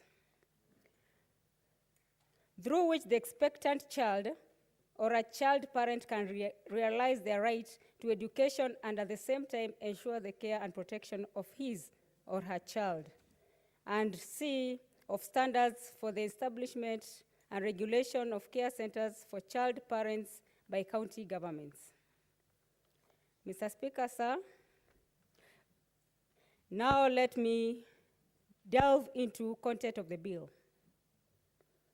Clause 4 of the bill provides for the obligations of the national government with respect of child parents that include, through the National Council for Children's Services established under Section 30 of the Children Act 2, put in place mechanisms to establish a comprehensive capacity building program for child parents to ensure they practice responsible family life. Established in consultation with the Cabinet Secretary responsible for matters relating to education, non-discriminatory enrollment, back to school, or other training programs. Mr. Speaker, sir, Clause 5 of the bill provides for the obligation of a county government with respect to care and neglected children, which include collaborations with the County Education Board and the County Executive Committee member responsible for education in, number 1, establishing programs to ensure the expectant child parents have access to education services. And number 2, formulating and implementing county-specific programs for the integration of expectant children and child parents into society and institutions of basic education within respective county. And number 3, establishing children care centers for child parents who intend to enroll back to school and who do not have access to support services for the care of their child. Mr. Speaker, Part 3 of the bill provides for the roles of national and county governments in the prevention of school dropout by formulating policies and developing programs and interventions for the readmission and integration of children who have dropped out of school by the reason of pregnancy. Clause 8 of the bill provides for the rights of pregnant and parenting students to be readmitted or enrolled into an institution of basic education, including the right to remain in school and to receive the necessary support to continue with their education and participate fully during their pregnancy or as a parent student. Fully participate in educational programs and activities of the institutions of basic education. And guidance and support to enable the child to return to her regular education program after delivery and after the baby is weaned. Mr. Speaker, sir, in particular, Clause 9 of the bill provides that the national and county government shall develop and implement a plan for identifying and re-engaging children who have dropped out of the institution of basic education owing to teenage pregnancies, and vulnerable children who have dropped out of school or who likely to drop out of institutions of basic education owing to factors beyond their control, in order to ensure that they are readmitted and integrated into the education system.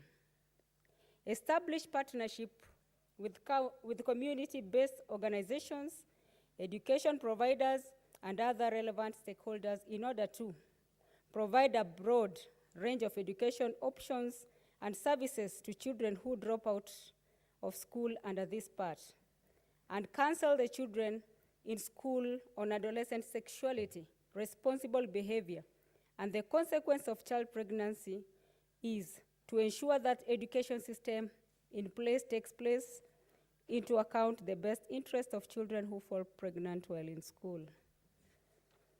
Mr. Speaker, sir, Clause 10 of the bill on management of teenage pregnancy or child pregnancy in school provides that the relevant school shall provide the necessary counseling services to the pregnant child and to her parents or guardians regarding the management of the pregnancy, the provision of support services to the child, and the parents to ensure that the child's emotional stability and well-being of the child during and after pregnancy, and the importance of continuing with education after delivery. Clause 12 of the bill provides that every child who drops out of the school by reason of pregnancy shall be admitted back into an institution of basic education unconditionally and shall be allowed to join at the level at which she is left prior to dropping out. Clause 13 of the bill on readmission of pregnant child into an institution on basic education provides that an institution of basic education shall not discriminate against a child who falls pregnant while in school or who is readmitted in school, and shall put in place measures to ensure the reintegration of the child back into the school. Mr. Speaker, Clause 15 of the bill on the obligation of the institutions of the basic education provides that an institution of the basic education shall A, allow a child who falls pregnant while in school to continue with classes for as long as possible prior to delivery. B, counsel the child and her parents or guardians on the importance of ensuring good outcome of the pregnancy by attending antenatal clinic and ensuring safe delivery and the possibilities of continuing with education after delivery. C, provide academic support, parenting and life skills classes, and strategies to prevent future unplanned pregnancy. And D, to assist pregnant and parenting students to gain access to affordable child care facilities.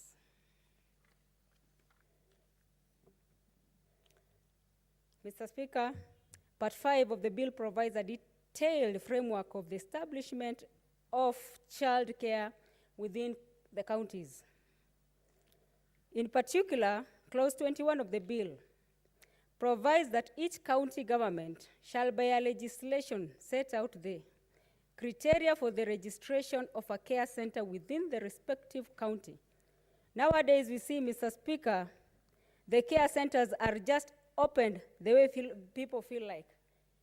Most of them, they are opened because they want to get money very fast, and meanwhile, they are mistreating these girls or children who are at the care centers.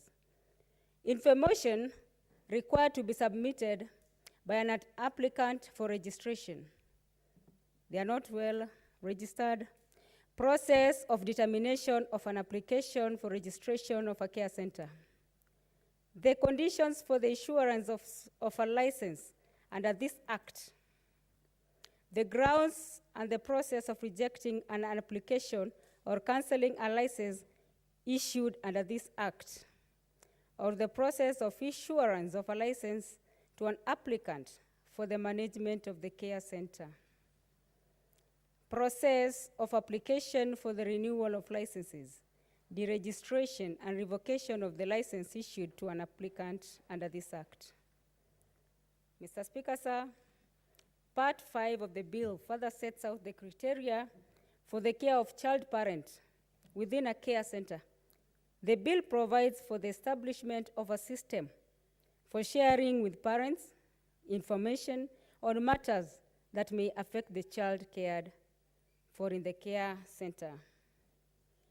Part 6 of the bill provides for regular inspection and evaluation of safety in a care center to ensure that a care center maintains premises that meet the requirements of the occupational health, safety, regulations and building standards, and safeguards the welfare and safety of the children within the care center. The bill further provides for transition of existing care centers that are currently registered under the Children Act 2001 to be considered as registered under the bill. Mr. Speaker, sir, the bill provides a framework for the implementation of the right to education for all children, including child parents.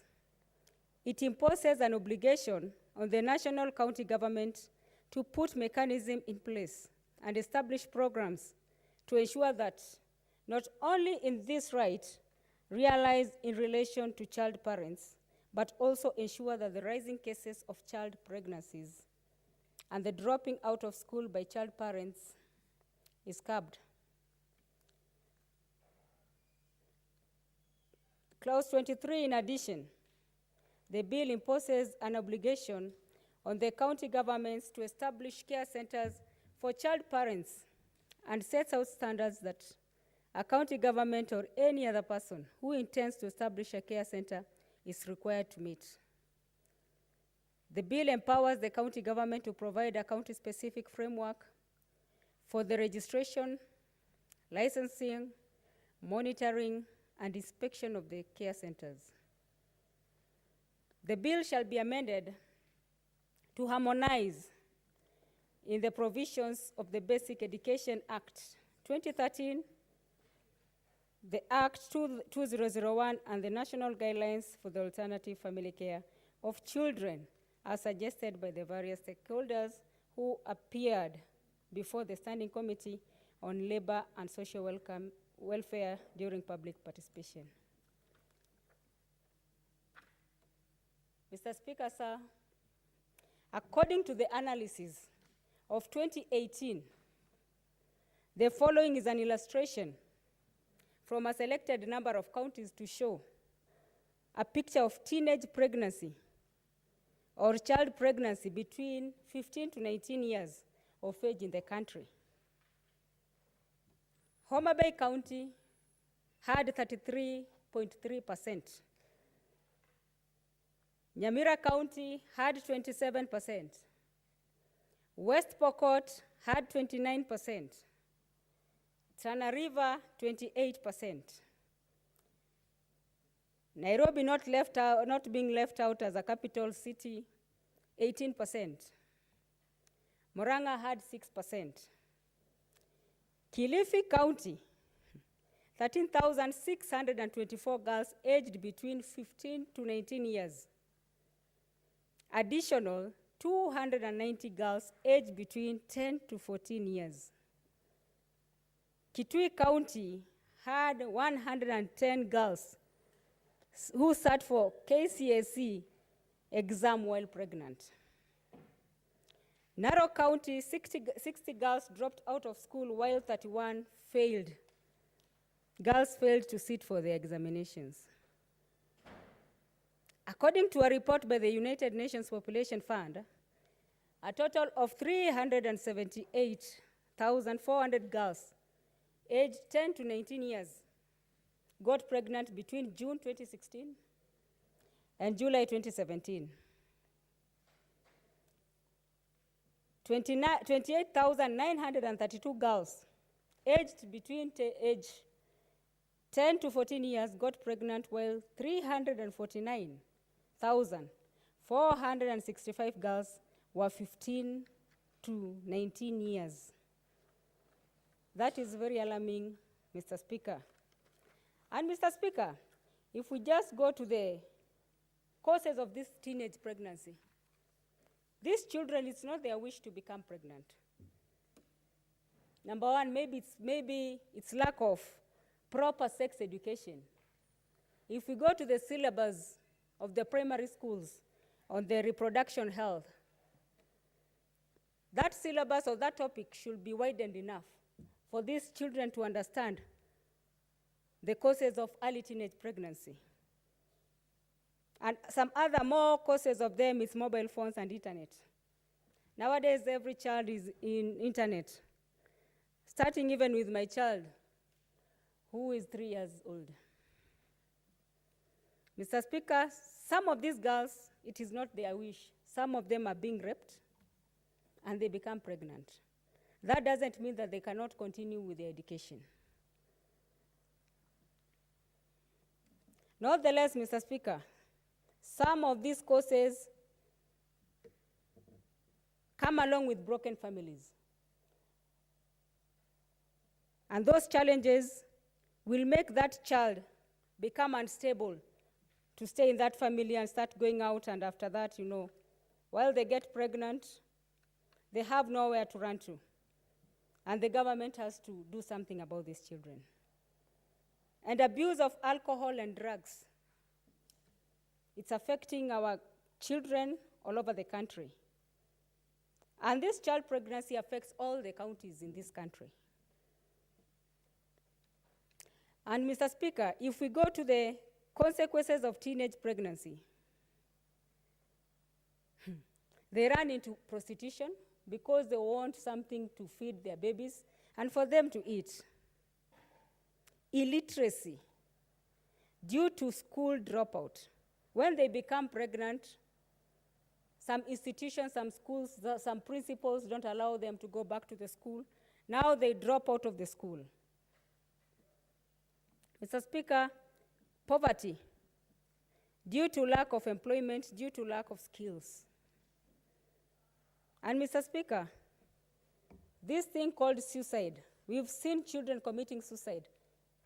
At the age of 11 years to 18, it's rising in the youths. And these are the challenges that they face because there's no one to take good care of them. It's a high time the ministry takes charge and see what they can do to these children. Mr. Speaker, these girls face social stigma. They are discriminated when they mingle around with the other's children. And Mr. Speaker,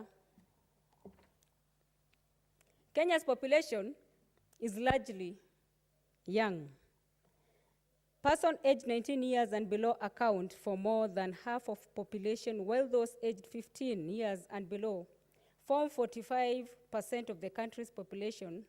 That was census 2009.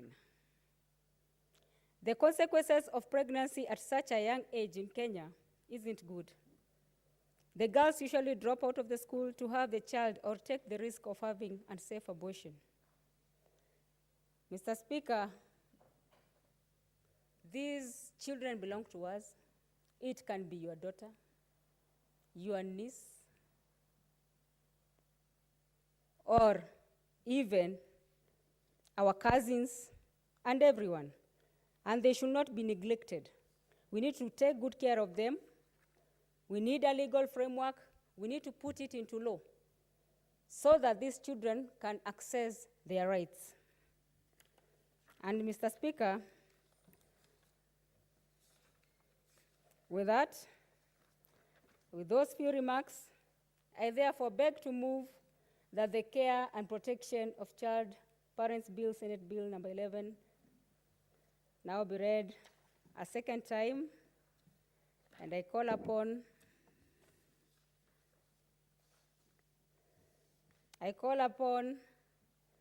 Senator Mutula, and I request him to come and second this bill.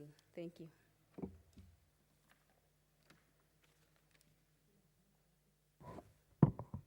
Senator Mutula Kilonzo Jr.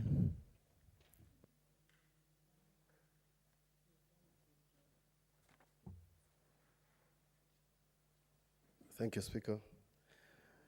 I rise to second the Care and Protection of Child Parents Bill 2019. Speaker, I must say that when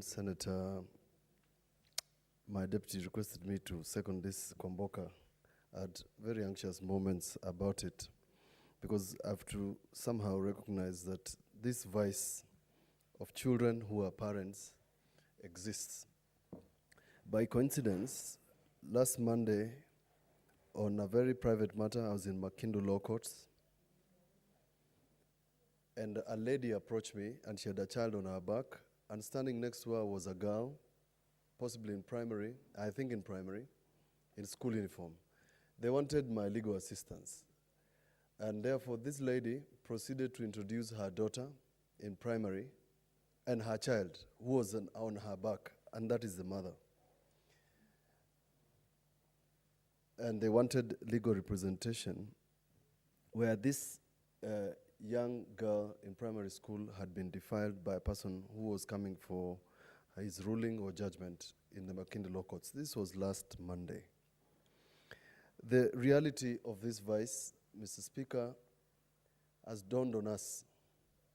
Makueni has, as we speak, 3,500 teenage pregnancies as we speak. So bad that the 100% transition is affecting these parents, because these children who are in primary school must transit to secondary school, whether or not they have delivered or some are delivering in the process of being in secondary school. So what do they do with these children? Mr. Speaker,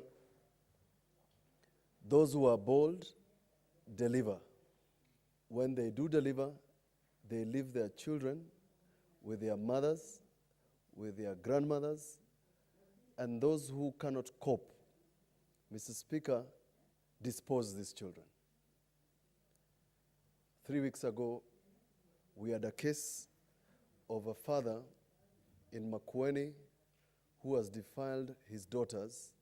One of them gave birth, and the one who gave birth threw the child in a pit latrine. That's how it became an issue. And why are they doing this? They're doing this because, one, the stigma associated with it. Two, lack of framework. While the Sexual Offences Act, Mr. Speaker, sponsored by Supreme Court Njoki Ndung'u, was attempting to address the vice, unfortunately, Mr. Speaker, the only part of the vice that we have addressed is the jailing of the persons who have committed the crime. The country has forgotten completely about two very important people: the pregnant mother and the child. And since we don't seem to care, it has been left to the devices of these young girls, where it is left to their conscience to determine what to do with these children. So you have unwanted pregnancies and pregnancies. So in as much as I stand here and I feel my moral conscience and everything in my body just creates shivers around this issue, the part of protection of these children and their care is not something that we cannot ignore. Mr. Speaker, I'm just wondering from Schedule 4 of the Constitution whether the drafters of the Constitution had this in mind, because there's a small portion in the functions of county about child care protection. Is this what they had in mind, or they had something else? But since it is mentioned, and this is the essence of the bill by Senator Kwamboka, it's a matter that is important. I would like Senator Kwamboka to contemplate in terms of, as we go into third reading, that once the child is taken care of, there's something that is left behind. And that's the reason why I pursue these matters relentlessly. What happens to the 13-year-old, 8-year-old mother? I have a very sad instance where I got a young girl in primary school in my ward to come to Kenyatta National Hospital. Why? Because when the child, this young girl, was taken to Kikema, which is in my constituency, there was a problem in the delivery, and the child ended up with one side of her body or his body, I don't remember the sex, being interfered with, and therefore there was a problem. The only hospital that could take care of that child was Kenyatta National Hospital. So this class 8 girl comes to Nairobi, and after 4 days, the child passes on. So when they call me, the question is, do you want us to assist you to bury the child? This young girl wanted nothing to do with that child. So the part of the trauma, and that is a portion that I would like to add into this bill for purposes of contribution, is that although this girl possibly lost her child after several days and went back to class to do her exam, there is a problem, psychological problem that has not been addressed. So while we take care of the child and the young mother goes to class to continue with Form 1, Form 2, Form 3, there's a problem about the psychology of this girl, the trauma, and that should be handled. I think the child protection, because we are taking care of 2 children, and I've addressed this issue. I've said, what sort of country allows children to have children? And therefore, these children who have children are the same children we are protecting under Article 53, and therefore the psychology. We must introduce psychological treatment in school for these young mothers. Last year, I don't know about this year because I've not seen those instances. Last year, these children were allowed to go with their children to the exam room. And I asked this question: what example are we setting when in an exam room, children are breastfeeding from their parents who are children? That's one. The second one, we had an instance in Parliament recently when one of our colleagues brought her child and there was hue and cry about the presence of that child in Parliament. Now, I asked the question, and Senator Kwamboka, please contemplate it. While we're insisting that we should have a creche in Parliament, what happens when we insist that a child who, as a child, must go with that child to school? What happens when the lessons are going on? Is the child supposed to remain in class? Also sleep in class? Change diapers in class? Shouldn't we have a facility that will take care of these children when they are in school?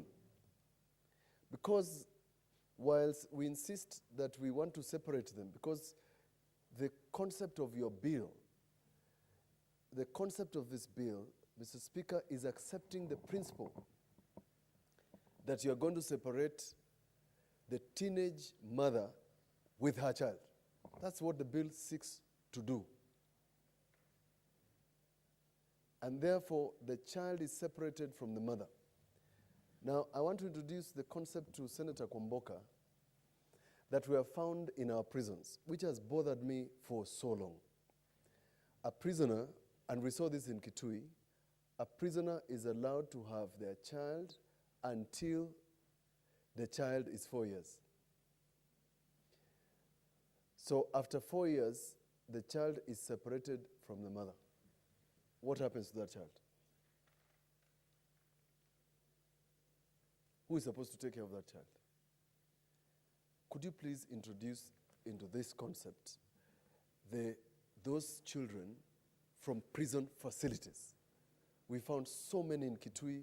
If you go to Langata, the last time I was there were 60 of them who at attaining the age of 4 will be separated from their mothers. I'm not sure what sort of country this is, but here we are. The reality, somebody will say, the ground is different. Indeed, it is. So the psychology of these children must be taken care of. The same applies, and maybe Senator Kwamboka will think about it. Because a child who is in a child care is a child until they attain the age of 18. I was in Shikuza prison, Boston institution, in the county of this good gentleman, the deputy minority leader. 400 underage prisoners, boys, in Kakamega, undergoing, serving prison term. One boy told us that he was violated and sodomized in police cells while awaiting the determination of his case, because he could not be taken to a prison facility until his case was determined. That's the boy. So while we're contemplating the parents, there are still some other cases of people who do not then become parents, like the ones who throw away their children, like the ones, like I've mentioned, their child dies and doesn't become a parent, and that person has been victimized. I would like a general clause about the protection of children in these facilities generally, because it's a concern, and it's a concern for me, so that we don't categorize, discriminate, segment this to only those parents who have given birth as teenagers. Because in the Constitution, it doesn't distinguish. It talks about childcare. So there are many. But we must insist as a principle that the children of Kenya, even those ones who we have found to have, in a way or the other, Mr. Speaker, gone astray in terms of our law, in terms of the morals, are treated well. Senator Cherargei will confirm that the number of boys we found in GK remand prisons in Nairobi is appalling. In fact, if you were to set up a school in GK remand, the school would possibly have the highest population of more than 300, 400 boys who are underage.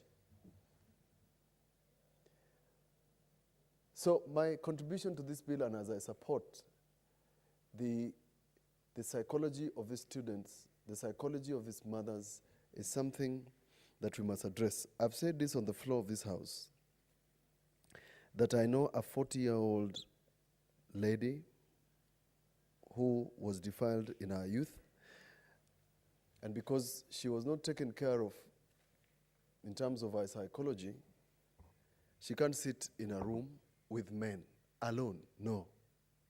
She's traumatized. So, can we put this together? I would insist that there must be care and psychological care in as many hospitals as possible. Create a budget in the county governments for hiring these psychologists. I have one, and I know the lady. The lady is overwhelmed. Senator Dulo, through a Swedish foundation, had offered to assist, but she's only one person. In between running from one court to the other, where there's collusion between the police and medical officers removing evidence of defilement of children, she's still taking care of the children of the children.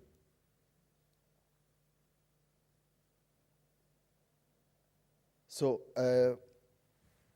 please add those. Last, to say,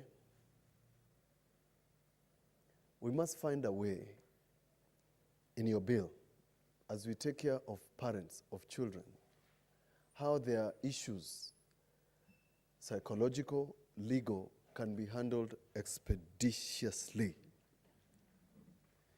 This child, I'm telling you, that I met in Makindu last Monday,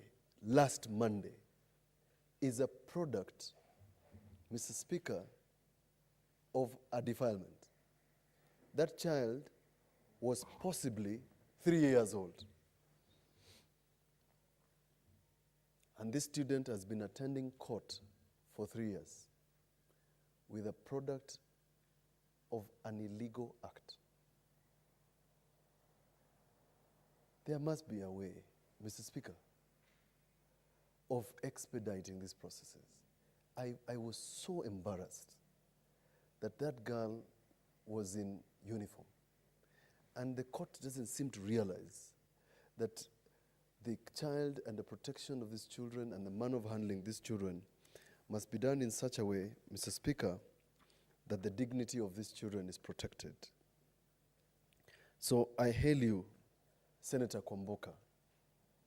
I don't know about the statistics in Nairobi, but I have this impression that if Makueni is at 3,000, Kilifi is at 6,000, teenage pregnancies, it's possible that Nairobi has more. I would insist, and I thought, that the aftercare of these parents, assuming you're reporting, should be done better. I don't think it's inconsistent in this bill to insist that we should have a desk where our children who are defiled, and even if it's at the risk of repeating the Sexual Offences Act, that our children can get some dignity where they report. I know one instance where a police officer insisted that the child who had been defiled speaks loudly in a police station. We can't hear you. Speak loudly. What have you done to this child? So please put it down so that everything is taken care of. But in terms of the bill, this bill is late. bill is late. We should have put these childcare centers as this in line with Schedule 4, so that this becomes something, it's not a near normal, but is accepting that in 1 or 2 cases, there's going to be a child who is going to be defiled, and that child will keep the baby, and the child will be born and will become a Kenyan. And that child of a child both need the care and attention of this country. When we say it, they think we are attacking the defilers. But I'm now very least interested in the imprisonment of these people, of pedophiles, as a primary issue. For me, it has become a secondary issue, because I've realized, Mr. Speaker, that while we jail the defilers and the pedophiles for life, 18 years, we are in the process losing other people who, for one reason or the other, found themselves at the wrong place and met a wrong person. Thank you, Mr. Speaker. I beg to support.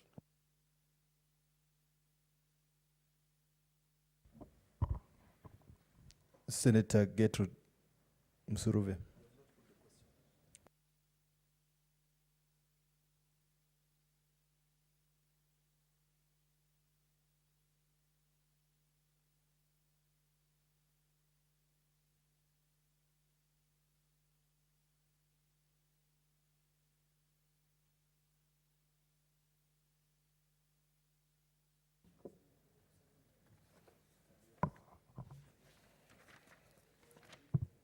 Honorable Senators, I propose the question, which is that the Care and Protection of Child Parents Bill, Senate Bill number 11 of 2019, be now read a second time.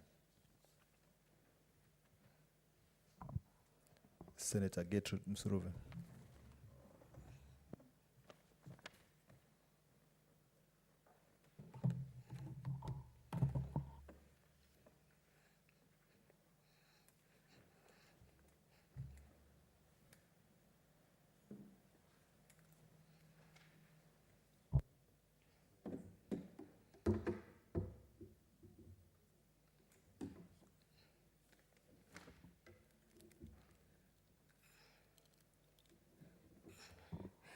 Mr. Speaker, sir, I really want to thank you for giving me this opportunity to support this bill.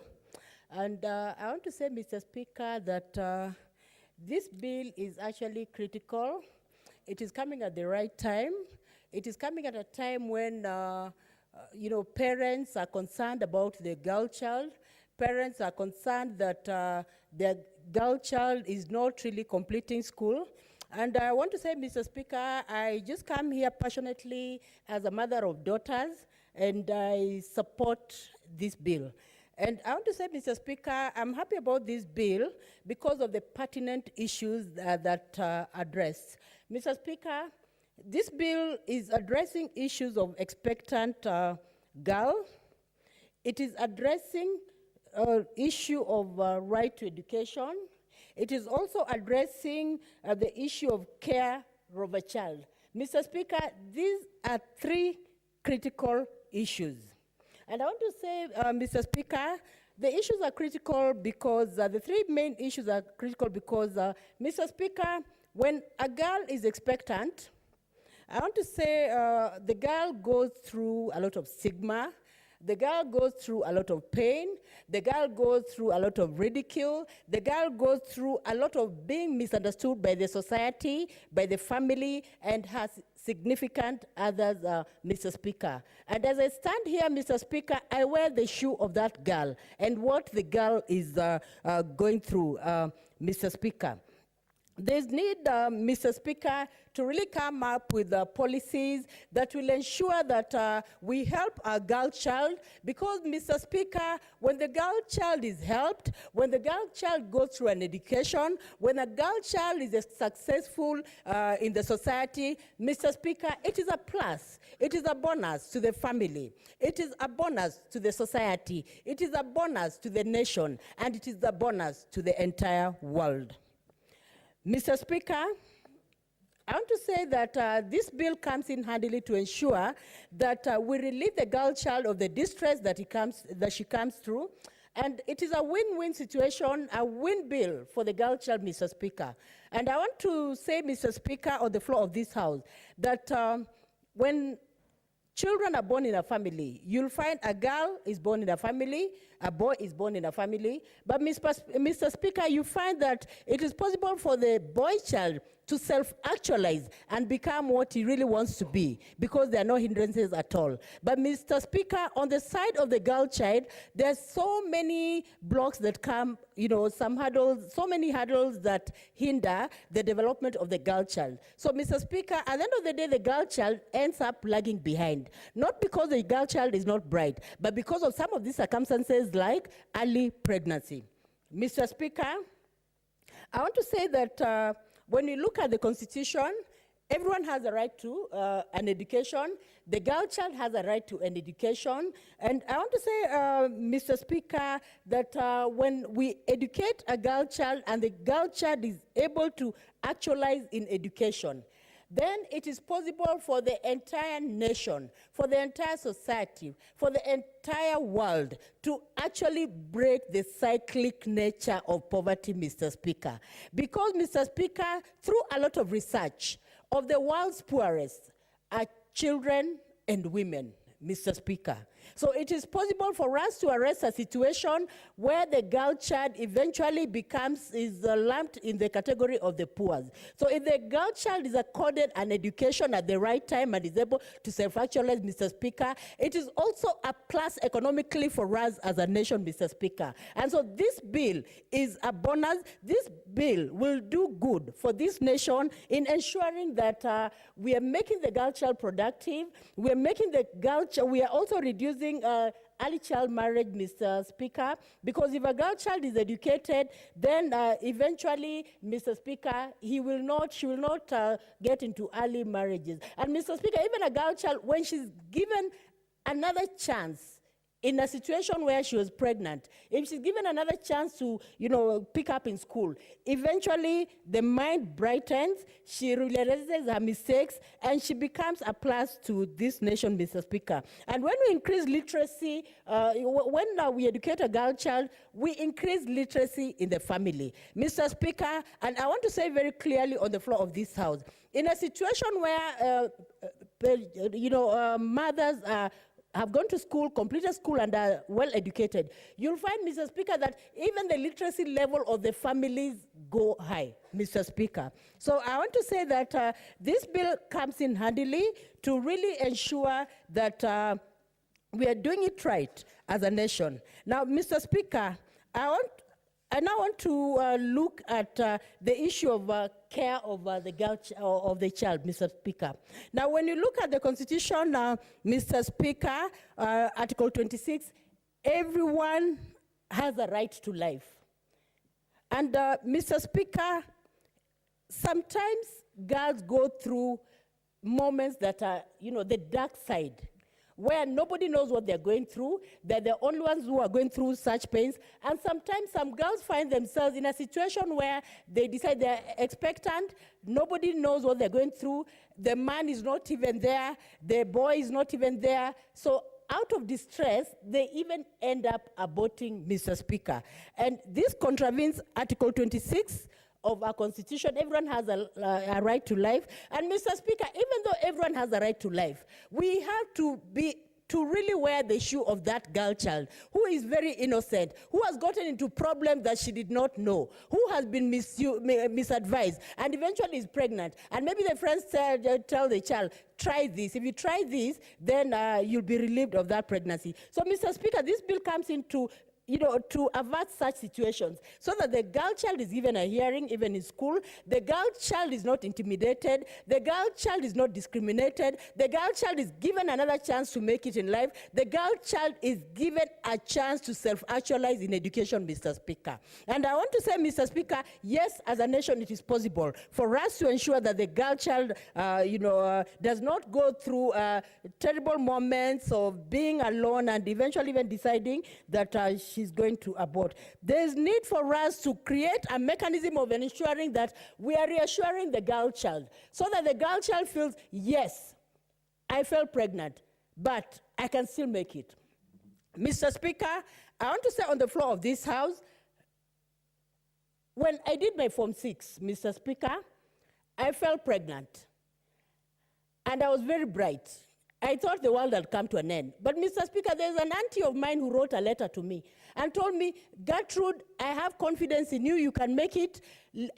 Just press on, keep applying for colleges and all that. Your parents will take care of the child. Mr. Speaker, my parents took care of my firstborn, Mr. Speaker. And because they took care of my firstborn, I was psychologically, stable. I went back to read. And my child was very comfortable in a very good home environment. Eventually, I had to self-actualize. I got my first degree, I got my second degree, I got my third degree, Mr. Speaker, and I'm here serving the nation. Mr. Speaker, I want to tell you, even that child that I got after Form 6, Mr. Speaker, she turned out to be very productive in this nation. As you're speaking right now, she is even doing her PhD, Mr. Speaker. So I want to say, Mr. Speaker, when we give our girl child a chance, they can go very far, they can be a plus in this nation, and that is the direction we should take, Mr. Speaker, that in as much as the girl child has many hurdles, we should say as a nation, yes, the hurdles are there. How can we help the girl child so that eventually the girl child comes out clean, the girl child goes up the hierarchy according to Maslow's hierarchy of needs, so that the girl child even reaches level 5, Mr. Speaker. It is possible for us to do something for the girl child. Mr. Speaker, I want to say that I'm happy about this bill, that is Clause 5, that obligates the county government to have programs to ensure that the girl child is able to go back to school. And that also ensures that for the girl child also, the parents must continue playing the parental role according to the Constitution, Mr. Speaker, because every parent has a role in the life of a child. So if a child gets pregnant, so the parents of the girl should continue with the parental role until the child reaches a situation when she is of age and she's able to manage her own life and is able to be autonomous, Mr. Speaker. Because when a child is young, the child is not autonomous. And so there is need to have this child so that the girl goes back to normal. Mr. Speaker, I want to say that in Clause 6, that talks about policies for readmission and integration of the girl child. This policy is very good, Mr. Speaker. There's need for the girl child to be reintegrated into schools. There's need for the girl child to be given a chance to go back to school. And Mr. Speaker, I also want to say that Clause 8 is very important in this bill, because the clause comes out to speak clearly on the rights of the girl child. One of the rights of the girl child is that the girl child who has fallen pregnant has a right to remain in school. The girl child who has fallen pregnant has a right to fully participate in education programs without any discrimination at all, Mr. Speaker. And even apart from that, Mr. Speaker, the girl child who has dropped out of school and has been readmitted has a right to be guided, Mr. Speaker. I want to say that the girl child who drops out of school because of pregnancy should not be blacklisted, should not be written in the black book, that she fell pregnant and yes, she cannot make it. Mr. Speaker, we have to be pragmatic in the way in which we handle our girl child. We have to be pragmatic because when a girl child passes, when a girl child makes it in life, the whole nation makes it, Mr. Speaker. Now, I want to say, Mr. Speaker, that yes, I support this bill. But I want to say, Mr. Speaker, that I want to really disagree, not really disagree. I'm actually asking for amendments on a clause 11. Sorry, Mr. Speaker, let me wear my spectacles. Mr. Speaker, I'm actually asking Senator Kwamboka, yes, the bill is good, but in my thinking, Senator Kwamboka, there's need to revisit Article 10, the 10, 3 of the 10, 3, 4, and 5 of this bill. In fact, these parts should be deleted. Mr. Speaker, I'm saying like that because one of the items is that a child shall not be compelled to undergo medical examination where she refuses to undergo the examination. Mr. Speaker, a child is not autonomous. A child is a child. You cannot say, Mr. Speaker, that the child has refused to go through medical examination, that the child has refused to be tested. And Mr. Speaker, it says very clearly in the same bill that where the school, where a teacher suspects that a child is pregnant, the teacher should report to the head. Where the head suspects the child is pregnant, then the head should report to the health institution. Now, Mr. Speaker, when all these people are aware that the child is pregnant and the parent is not aware, it is ironical. I mean, irony of the ironies. And I'm asking Senator Kwamboka to delete completely these three clauses, because there is no way we can mold a child if the parent is not in the know that everything is a secret. I'm saying like that, Mr. Speaker, because when we continue with this bill, we see that on 6, part 12, part 12 says that parents part 12 says, 12.2, that parents should not be informed. Mr. Speaker, that child does not belong to the school. Mr. Speaker, that child does not belong to the health center. At the end of the day, this child has somewhere to go to. The child will have to go back to the parents, Mr. Speaker. And for a child to make it in life, the tripartite relationship of the child, the teacher, and the parents is very important. We cannot divorce parents from this issue, Mr. Speaker. Because, Mr. Speaker, even when you're talking about parental obligations in the Constitution, there is no way the county government will take parental obligations for that child. That child belongs to a family, and the parents have to be brought on board. The parents have to be involved from day one, so that the three institutions, that is, we are talking, if it's the county government, if it is the institution, and the parents of the child, will see how can we help this child, Mr. Speaker. Unless we are talking about children on the streets who have no family and they cannot be traced where they come from. But, Mr. Speaker, for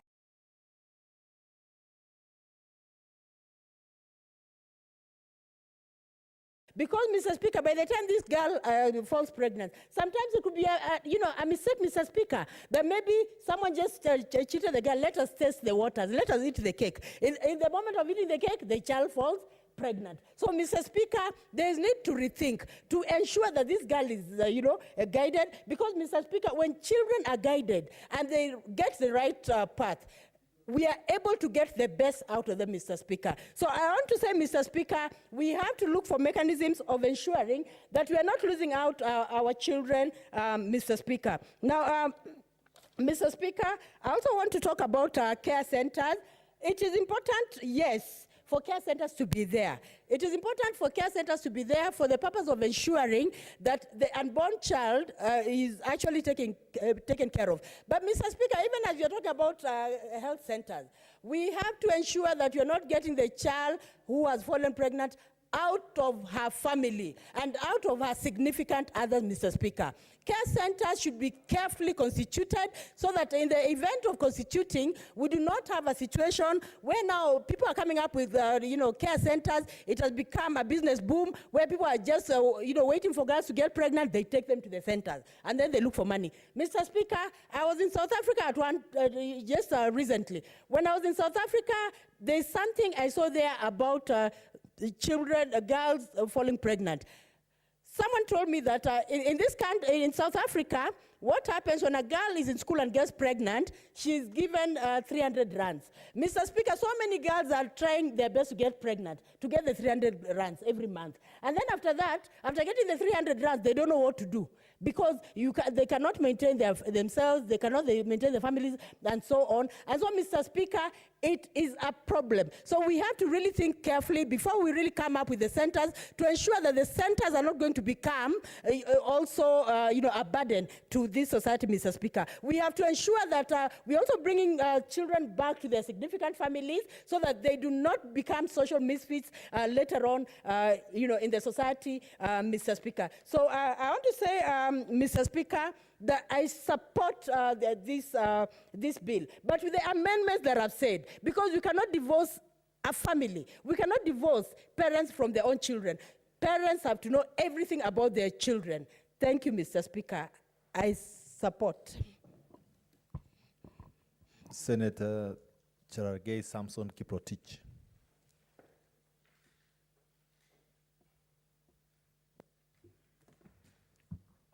Thank you, Mr. Speaker, sir, for this opportunity. From the onset, I want to congratulate Senator Kwamboka on this bill of the Care and Protection of Child Parents Bill 2019.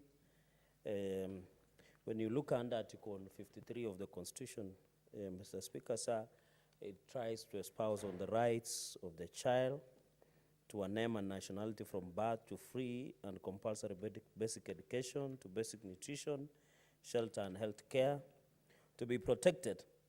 And I think that is where I wanted to start my comments, is that 53D, to be protected from abuse, neglect, harmful cultural practices, all forms of violence, inhuman treatment and punishment, and assiduous or exploitative labor. And of course, to be given parental care and protection. And of course, Senator Mutula Kilonzo Jr. has espoused on the issue of prisons, which I will try to capture in the next few minutes.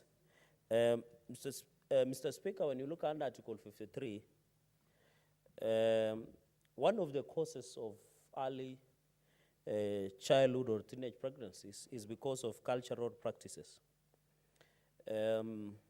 This, from some of us who come from regions, there is no FGM in Nandi, but in some areas in the ancient times, in Elgeyo Marakwet counties, I'm told Kisii normally still practices FGM. Even in your county, Mr. Speaker, Samburu County, among other counties, is that they imagine that after the girl has been circumcised and being designated, it is not like the designated movie of designated survivor, but he's being designated the husband. After that age, which under the United Nations definition of a teenager or a youth should be between 15 years, others 15 to 24 years, others 18 to 35 years in the context of Kenya as a youth. But many teenagers in this country, Mr. Speaker, are because of cultural practices, even the perception of the society as made, because the reason the Kenyan society as it is because of the multi-ethnic that we have in this country have viewed, and this has been the view that young girls are subjected to.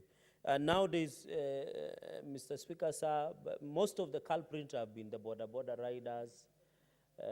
We have, of course, because they have fluid of money, they can sweet talk these young girls who are still maybe in primary school, maybe late stages of primary school or in high school, and they end up having children with. We have, of course, sugar daddies, we have sponsors and many others taking advantage of our young girls. But it doesn't stop there, and I want to agree with my colleagues that the fact that that person has been taken to court, the judicial process has been finished, and that person has been taken to prison, it should not end there. Because the mark that you leave in that girl is not just because somebody has been convicted and somebody is in prison. We must look at some of the issues. For example, in Nandi, according to United Nations Population Fund of 2017, 378,400 adolescents of 10 to 19 years, which is amounts to teenage pregnancies, were in Kenya. And I think in Nandi, for example, we have 102 births per 1,000 girls giving birth, which is a childbearing age of 15 to 19 years, which forms around 16%. according to the Ministry of Devolution and the report that was released by United Nations. Nandi is the highest because nationally, Mr. Speaker, said it should be 96%. But coincidentally, we didn't do very well in census.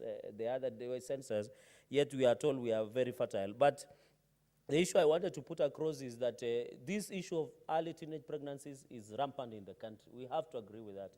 Be it because of economy, because economic issues, because of cultural issues, because of the society, we have commercialized everything. Such that young girls would tend to think, and you know, we have glorified, you know, people will fear to say this, we have over-glorified the sex, we are making it commercial, we are making it transactional, and with this social media craze, and the rise of the slay queens and slay kings has also led into young girls wanting to live flashy lives, and that is where the older men, the sugar daddies and sponsors, has been on a street slang, is they want to take advantage because that is the instance that they want to make cheap, easy money. And that is the issue. And I think Nairobi could be worst hit because we want to look nice. These people want to dress latest trendy clothes. They want to put on the Instagram. They want to participate in social media pages, but they don't realize they are being taken advantage of. And you realize these people, we should try and avoid some of these issues from glorifying in the media. And sometimes I have seen the social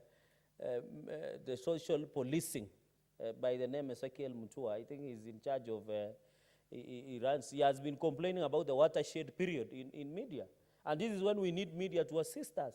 In fact, this year I'm happy that the minister in charge of education, when we are concluding exams of KCPE, he noted that the issue of early teenage pregnancies has come down, but that is not the real issue.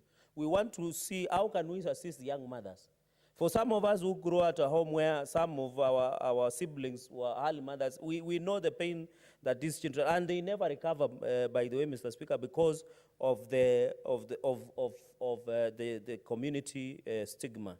Because where I come from, at least now we have improved, which we neighbor Kakamega County, is that when a child, or when there is a child of even when he's in maybe class 7, class 8, or Form 1, Form 2, they get pregnant, the stigma, you realize parents no longer want to take that child home.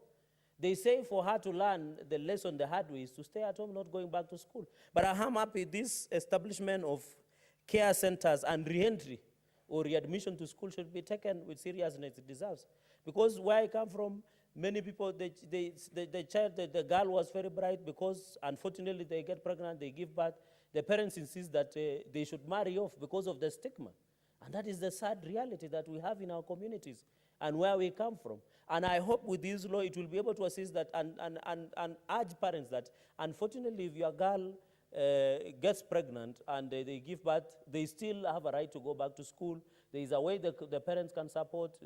They can get maids to ensure that that child can go back to school. And I think coming to the second point is that we need also this readmission and re-entry of the school dropouts because of teenage pregnancies, Mr. Speaker, sir, is that we need confidentiality.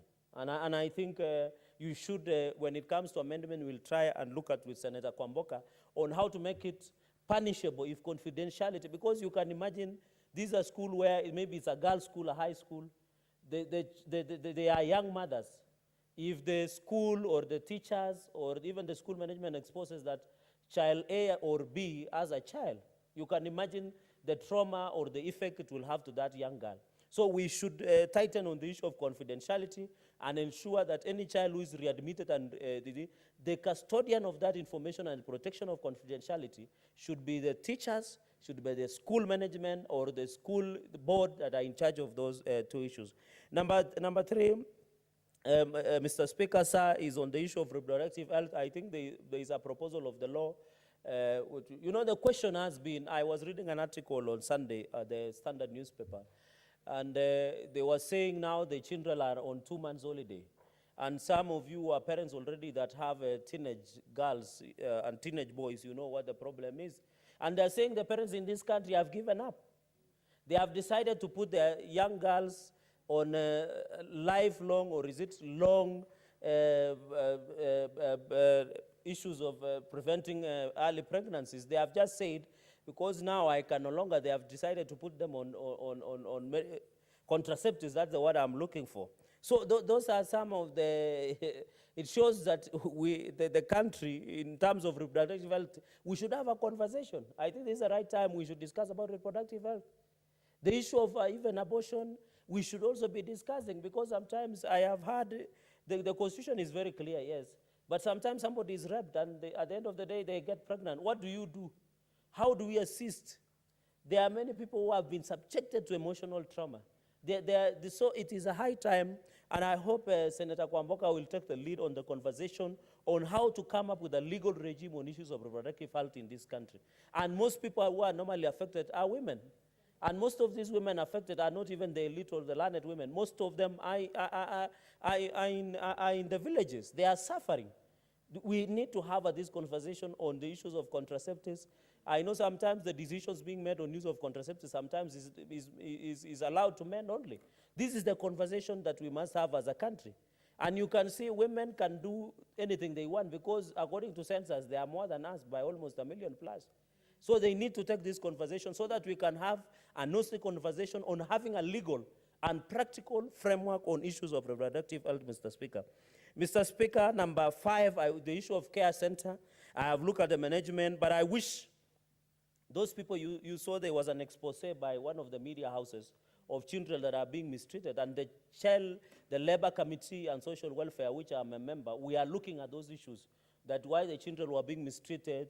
How do we ensure these standards are met in terms of public health, in terms of what is being taught there, who are these managers, what is the qualification, what is the expertise, how do you want to establish this child care center? With the regime that we have in Kenya, where people commercialize everything. So long as you part with something, you are given approval.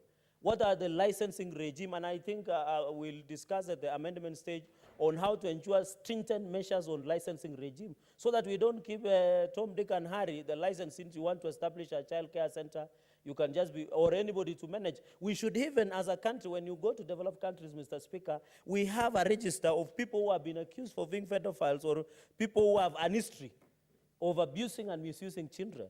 We should have that register. How sure are you the person you want to give to manage a child care centers, that person might be somebody who has abused or misused children in the past? So those are some of the issues that we need to factor in even before you give license, for purposes of clarity. We should even involve, if it is possible, involve the NIS. We should have a report, because this is the future of this country.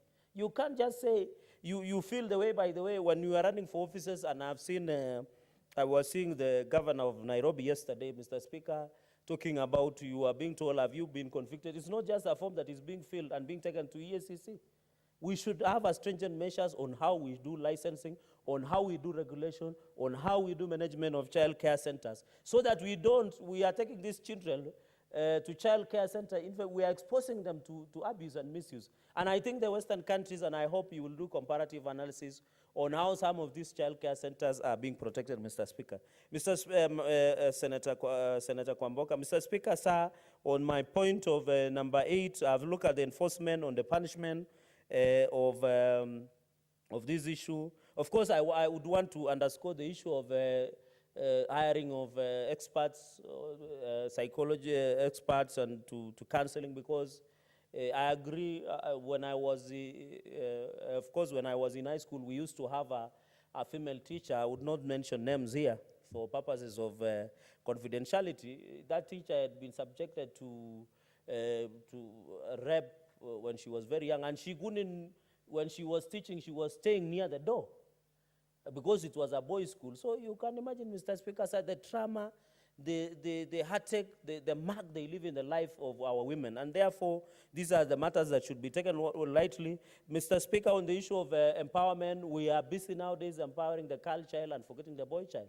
That's why when you go to the villages, you find more border boys who have not even gone past basic education. They are the ones, and yet you empower the girl child, you leave the boy child. This, even if you talk about the reproductive issues, you should not only talk about the girls. You must involve boys, because it takes two to tango. And therefore, these are conversations that we must have as a country. We can't say we empower our girls, yet leave the boys out. We must have a united conversation so that we ensure we move forward. Mr. Speaker, to finish on the issue of miscellaneous provisions, Mr. Speaker, I think Senator Kwamboka was a bit lenient. When you say an offense under this act, I think because defilement has given us opportunity of having been live imprisonment, even the bond and bail applications is quite high. We should also make this more punishable. 3 million, in my own opinion, or 2 years in prison is a bit low. We should enhance even to around 10 million and maybe even 15 years to 20 years.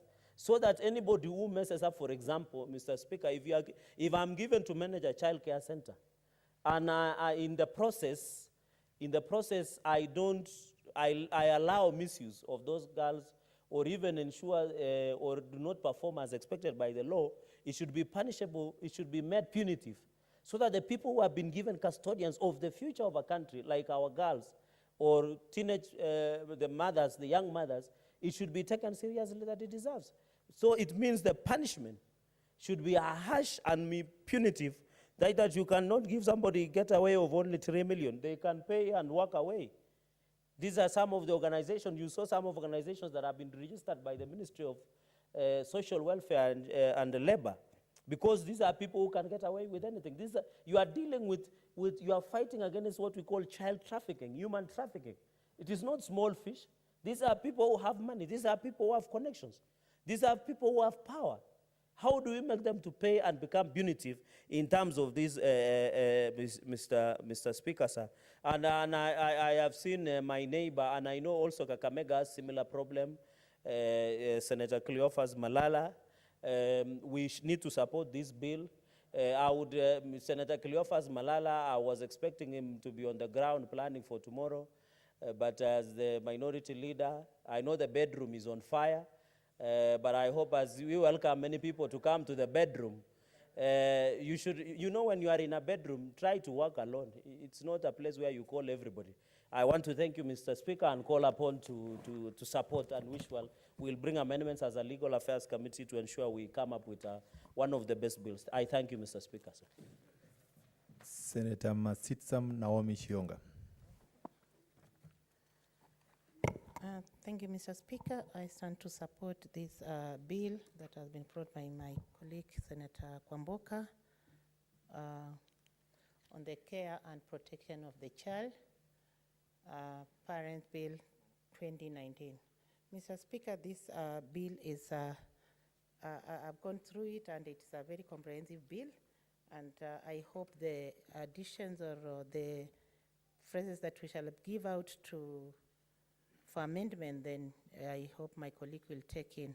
However, I want to applaud her for coming up with this bill, because it is a bill that is coming in time whereby the teenage pregnancy is actually alarming, especially when I take cognizance of my own county, Kakamega County, whereby in every 5 girls, we have one who is pregnant, or we have a teenage pregnant who is expectant, and who is aged 15 to 19. This gives an alarming warning that we need, or our society has turned, or is turning into an irresponsible society in this time period, where every child is supposed to be taken care of. Mr. Speaker, this framework, I look at it, and it gives a lot of emphasis on how the children needs to be taken care of, how the parents needs to be taken care of, how the equipment and the institutes are supposed to be established. Mr. Speaker, a family is a family, and the responsibilities still remain the same. Hence, these children and the mothers, or the teenage mothers who are getting these children, need to be taken care of just like any other child in the society, because these are generations we need to protect. Mr. Speaker, sir, enrolling back of these children, or readmitting back of these children in school, is something we are talking about as women leaders, and it is very supportive, and I support it, because we do not only need to readmit them back, but we need to take care, because some of these pregnancies are just about accidents, and most of the children who get themselves in these situations are not get into this situation through accident, or not knowing what they are being involved in. Hence, readmission is very important. Mr. Speaker, we look at the issue of pregnancy. Pregnancy is just a matter of period in time, especially in terms of months. And when we say that this program or this particular framework takes care of those who are these teenagers who will wish to go back to school, and the continuity of education needs to be uplifted, then we are taking care of the generation that we do not need to lose. Hence, taking care of everyone in the community or in the society, and taking on board what the responsible society needs to do. Mr. Speaker, this population of children, we really need to to cap the unnecessary engagement, unnecessary population of dropouts in our society. When you look at the girls, especially, again, I go back to refer to my county, where we had recently a workshop on teenage pregnancy in our county together with my Apple senator here, Malala, and we were getting statistics that are very high. Looking at the only January where we had, after a long holiday, like the one we are expecting now, in the beginning of this year where we had 672 in primary and 924 in secondary, it is alarming. And we really need to cap this population, because this population is the one that then, if not taken care of, it will turn the society into an atmosphere of unrest, whereby we shall have unwanted activities, unwanted behaviors coming up in the society. Mr. Speaker, I've looked at part 3 of this, and all that I would like to say it is that when we look at this particular framework, there is also what we said, and I cannot really get it, but I'll be able to get it as I go ahead. There is counseling of children, parents, and guardians. I think the children that are born there, they are very young to be counseled. I think we should concentrate on counseling the mothers on how to protect or prevent any unwanted pregnancies, and the guardians on how to take care of these girls. And like children who are born, who are very young, to take in any counseling advices, because they are just born out of that mirage instances. Mr. Speaker, I would also want to say that measures that have been put here, especially when it comes to penalty, I have always advocated for harsh penalties to those people who cause this. A pregnancy is not only caused by a girl or a woman.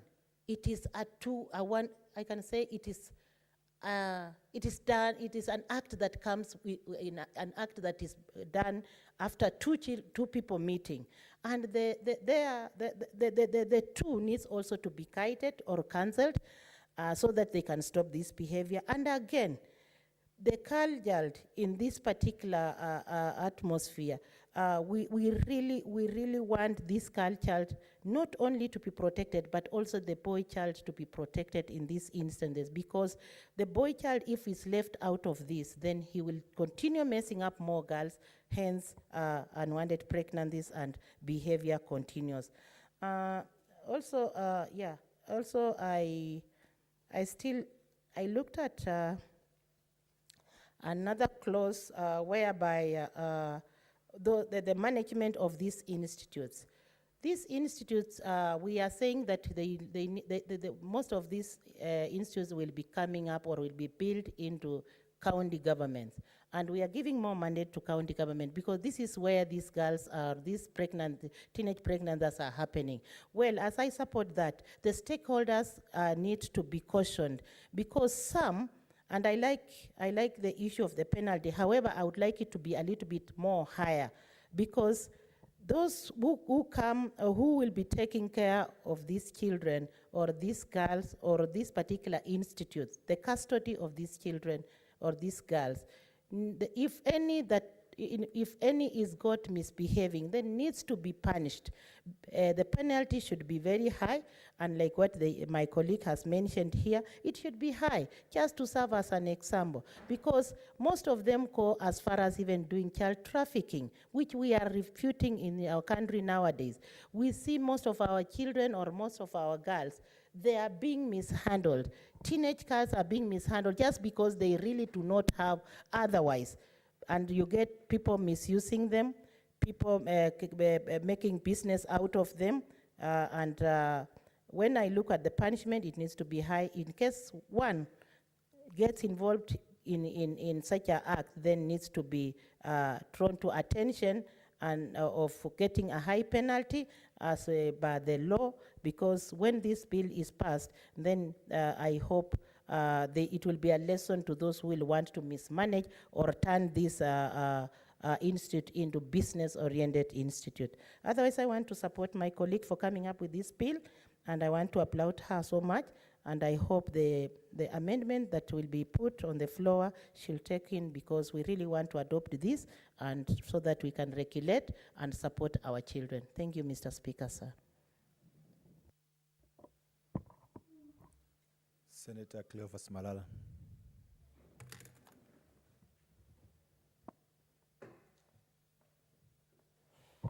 Thank you, Mr. Speaker. Mr. Speaker, I rise to support this brilliant idea and this bill, the Care and Protection of Child Parents Bill 2019, by my good Deputy Chief Whip, Minority Whip, Senator Beatrice.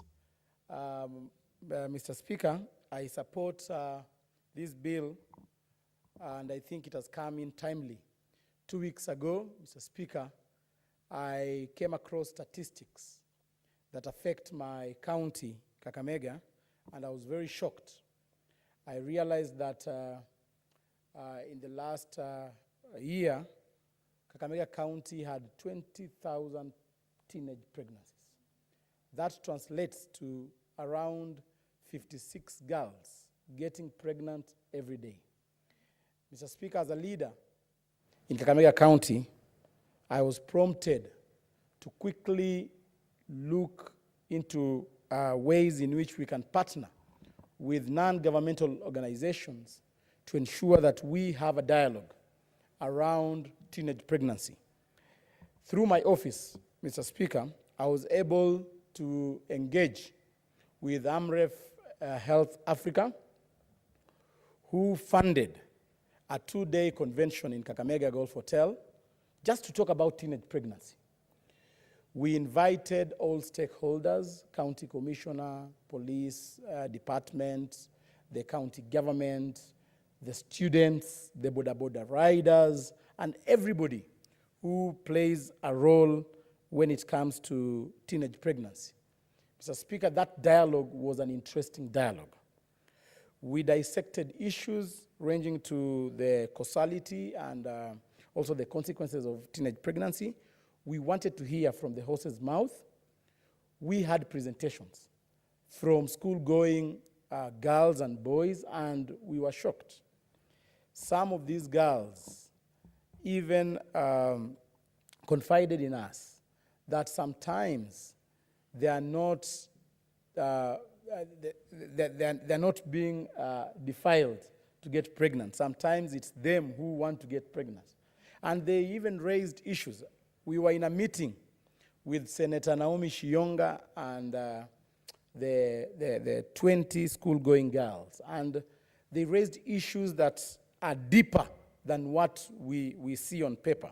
For example, one of the girls said that one of the causes of teenage pregnancy is lack of proper housing. We wondered how housing can cause teenage pregnancy. Mr. Speaker, she elaborated to us that they live in a 2-roomed house. And when they go to sleep, they sleep just adjacent to their parents' room.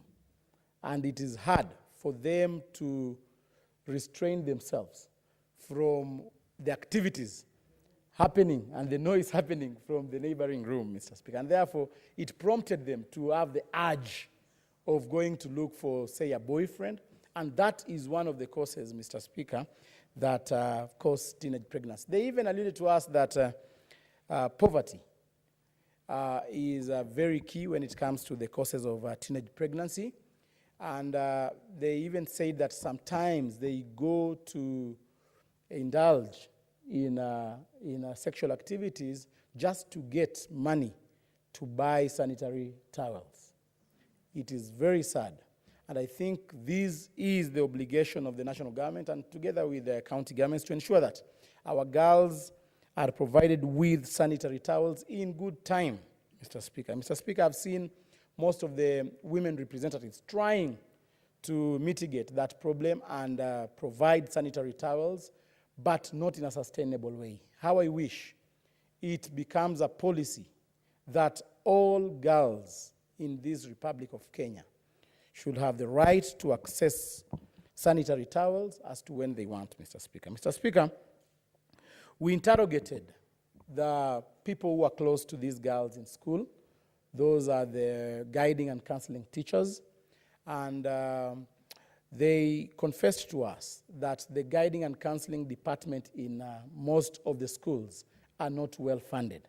And therefore, it is very hard for them to execute their mandate when it comes to guiding and counseling. So it is very important for us to open up that conversation as to whether schools should prioritize, or even we can even give them ceilings that you must provide 10% of your income as a school to guiding and counseling, so that we have a sustainable way of engaging these girls and taking them through life skills, Mr. Speaker.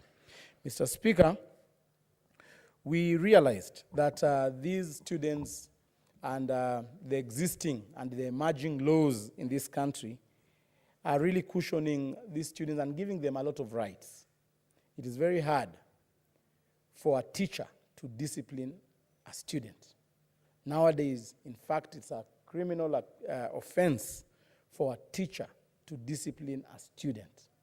I've even seen in this bill, Mr. Speaker, that a girl has got a right to accept whether she should have medical tests or not, Mr. Speaker. I think we are not addressing this issue from a serious angle, Mr. Speaker. I think we need to revert to the previous cultures. I was brought up from a society whereby a child belonged to the community.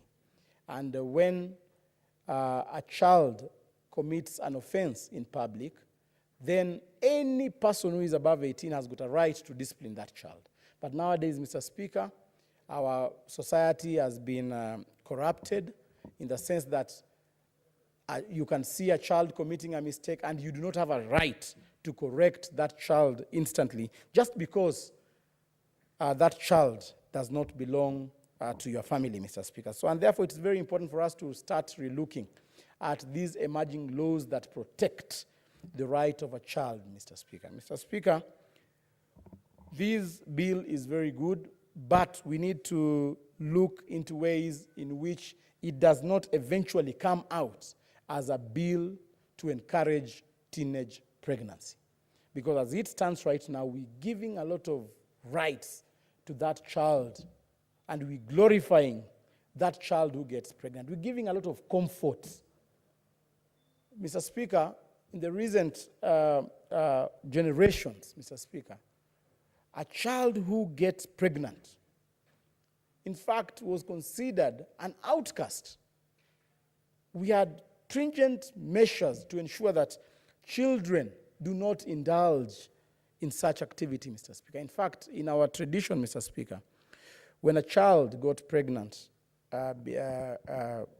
unwanted pregnant before marriage, we used to put a black pot on top of the house so that everybody can notice that there is somebody who committed an offense in this village, Mr. Speaker. And therefore, it is very important that we try and not glorify the teenage pregnancy, Mr. Speaker, and it should be even punishable for somebody to get pregnant under the age of 18.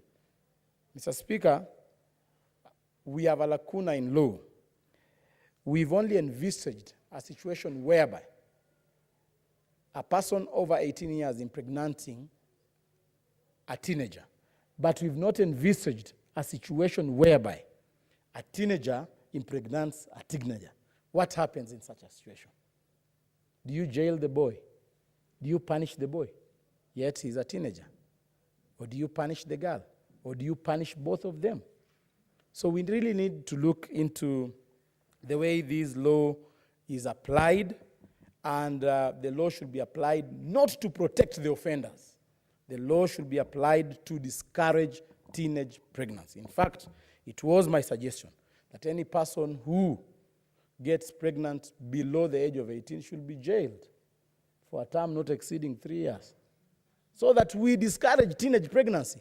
But if at all we're making laws again to encourage and say that she has a right to go back to school, she has a right to be given care, we're not advancing this narrative well, Mr. Speaker. Mr. Speaker, we realize that we got challenges in fighting teenage pregnancy. One of them was the alternative dispute resolution performed by the administrators in the villages, the chiefs, the assistant chiefs, and the likurus, Mr. Speaker. These people, they form some kangaroo courts in their villages and try and negotiate with the perpetrators of teenage pregnancy, Mr. Speaker. Some of the people are told to bring 2 goats and chicken, and they are forgiven. So we really need to emphasize on the issue of not allowing the chiefs and the assistant chiefs to engage in alternative dispute resolutions when it comes to matters teenage pregnancy. As a county, we have committed ourselves, and even the county commissioner committed himself to ensure that any person or any chief who will be found engaging in alternative dispute resolution on matters teenage pregnancy will be fired on spot, Mr. Speaker. Second, Mr. Speaker, we have a problem in the judicial process. Our judicial process is, in a way, disadvantaging justice, Mr. Speaker. You'll find a situation whereby somebody has been reported to have said defiled a girl, and the matter is brought to court, and the prosecution is not ready to proceed. We have a lot of challenges when it comes to the movement of cases in the corridors of judiciary, Mr. Speaker. Mr. Speaker, sometimes if you give that child too much time before she comes to confess in court, she'll be influenced by the community. People will approach her to step down or to withdraw the case, and technically the case will not receive the justice it deserves. And therefore it is very important for us to look and prioritize, especially those girls who have been defied, so that they confess in court and as witnesses when the matter is still fresh, Mr. Speaker. Mr. Speaker, another issue that we noticed in the convention is that we really need to debate and come up with a resolution constitutionally as to whether the Children's Department is devolved or not. The Kakamega County Assembly members who attended that convention found it very hard, Mr. Speaker, to have budgetary allocations on Children's Department, yet that function has not been devolved. We really need to know whether the Children's Department has been devolved. Is it a function of the county, or is it still a function of the national government, Mr. Speaker? Mr. Speaker, that will provide county governments with the authority to budget and even implement some of these provisions. We've seen this bill is encouraging county governments to establish care centers, Mr. Speaker. But if that function has not been devolved, I'm sure the budget controller will not allocate money for that function. Therefore, we shall be passing, this will be an exercise in futility if at all we do not define that, Mr. Speaker. Mr. Speaker, my good senator from Nandi and also Senator Naomi Shionga alluded to the fact that we also need to shift our focus to the boy child. This bill, in fact, it was my view that just instead of calling it the Care and Protection of Child Parents Bill, you would substitute the word child with girl, because we have nothing to do with the boy child in this bill. Nothing to do with the boy child. We only are addressing issues of the girl child, and yet we have got boys who have parental obligations, and they're still in school. What are we doing in this bill to protect those boys, to offer guiding and counseling? Because some of them have got pressure, parenting pressure from the girls who are out there. They need provision of basic needs, and yet that boy is a parent. What happens to that boy? So if that boy, does that boy qualify to access the services of the care centers? And we've seen in the bill, I've seen you've provided for the functions of the care centers, but nothing has been said about the boy child. And therefore, it's very important, Senator Beatrice Kwamboka, when you look into this bill, we consider providing space for the boy child and also cushioning the boy child. The boy child does not get pregnant,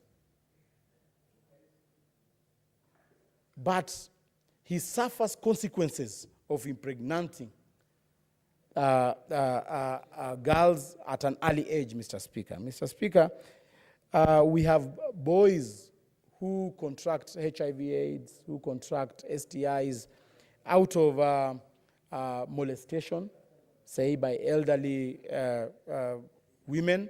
Mr. Speaker, it is very important for us also to provide for such for services that will cushion and will take care of such incidences, Mr. Speaker. Mr. Speaker, I approached different non-governmental organizations, and they are willing. So many non-governmental organizations are advocating the fight against teenage pregnancy, led by AMREF, AMPATH, Afya Halisi, PSK. And Mr. Speaker, I think it's a high time that we provide a platform whereby all these organizations will have one policy that they are implementing. Because as it stands right now, county governments have got no policies to implement. Everybody is just trying to do advocacy on their own, and we do not have even measurable ways to see, or indicators to see whether the things they are trying to do to curb teenage pregnancy are fruitful or not.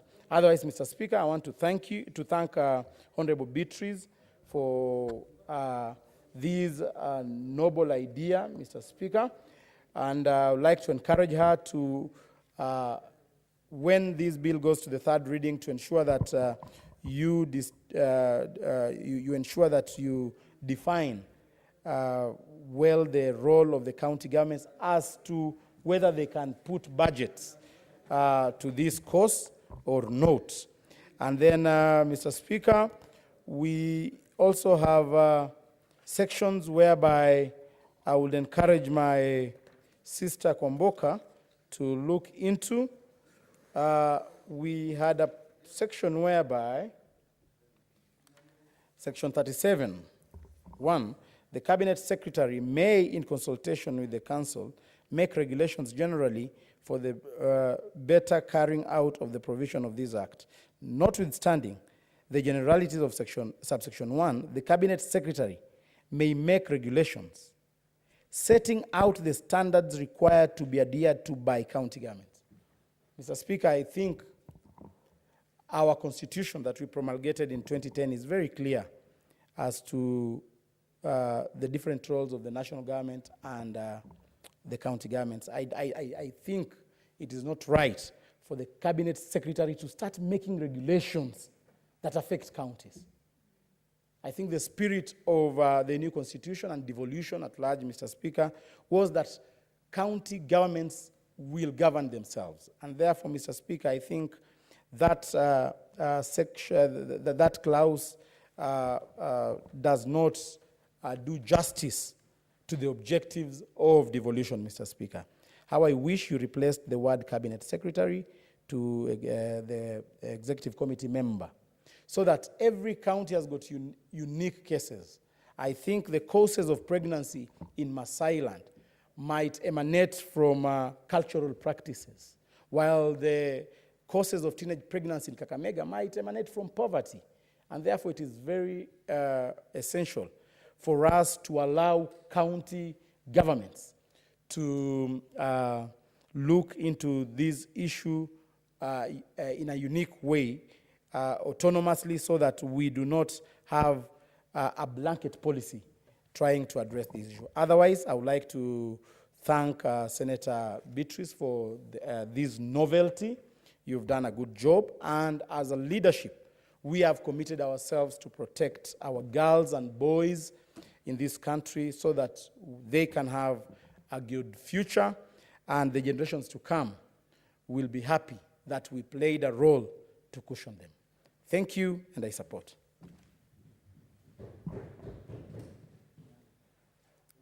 Senator Milgo Alice Chepkorir.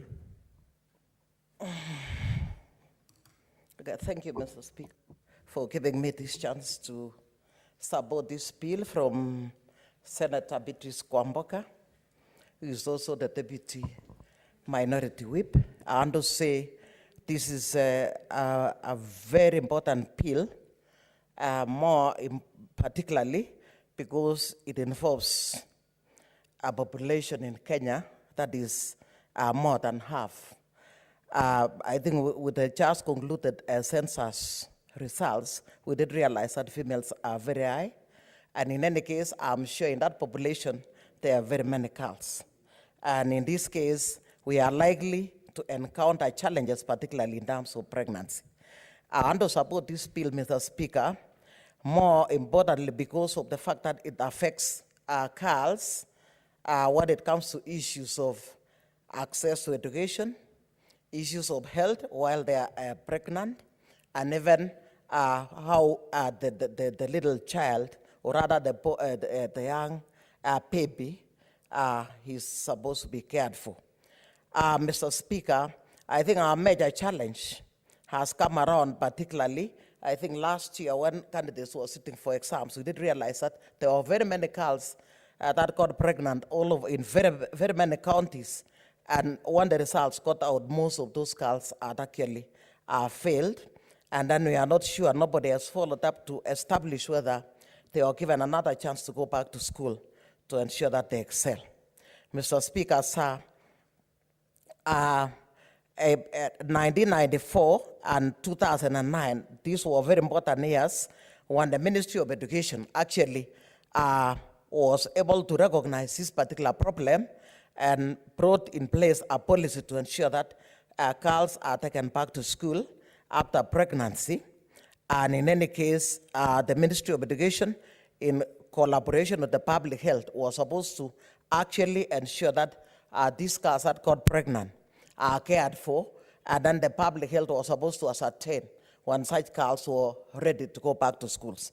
However, while this policy is there has been a challenge. I've been in school for a long time, and then I've realized that this policy has not worked to the expectation, more importantly because of the fact that nobody has actually followed it to the letter. And in any case, many of these girls that get pregnant maybe are in the villages, they are from poor households, and nobody will even be able to identify and inform the authorities so that they are brought back on board. I think there was a time when in school, all school principals were asked to be identifying and actually notifying the Ministry of Education that there are girls that are got pregnant, and then in any case, so that the chiefs and assistant chiefs would be able to follow up. Mr. Speaker, sir, however, the major challenge is actually the issue of stigma, the issue of ridicule, the issue of cultural practices. In many cultures, once a girl gets pregnant, I think they would feel like even killing that child in the first place, or in any case, they want to go and hide that child. They even want that child to be married off, even when they are still young. However, actually, what brings issues of pregnancy, particularly in girls, is the socioeconomic levels of the society currently. What it is that the poverty index is, particularly from poor households, is now very, very much below the poverty world index. So that these girls, once they are particularly at the secondary level of education or maybe in standard 8, these girls are now beginning to desire very many things like sanitary pads. They would want even better clothing. They want even better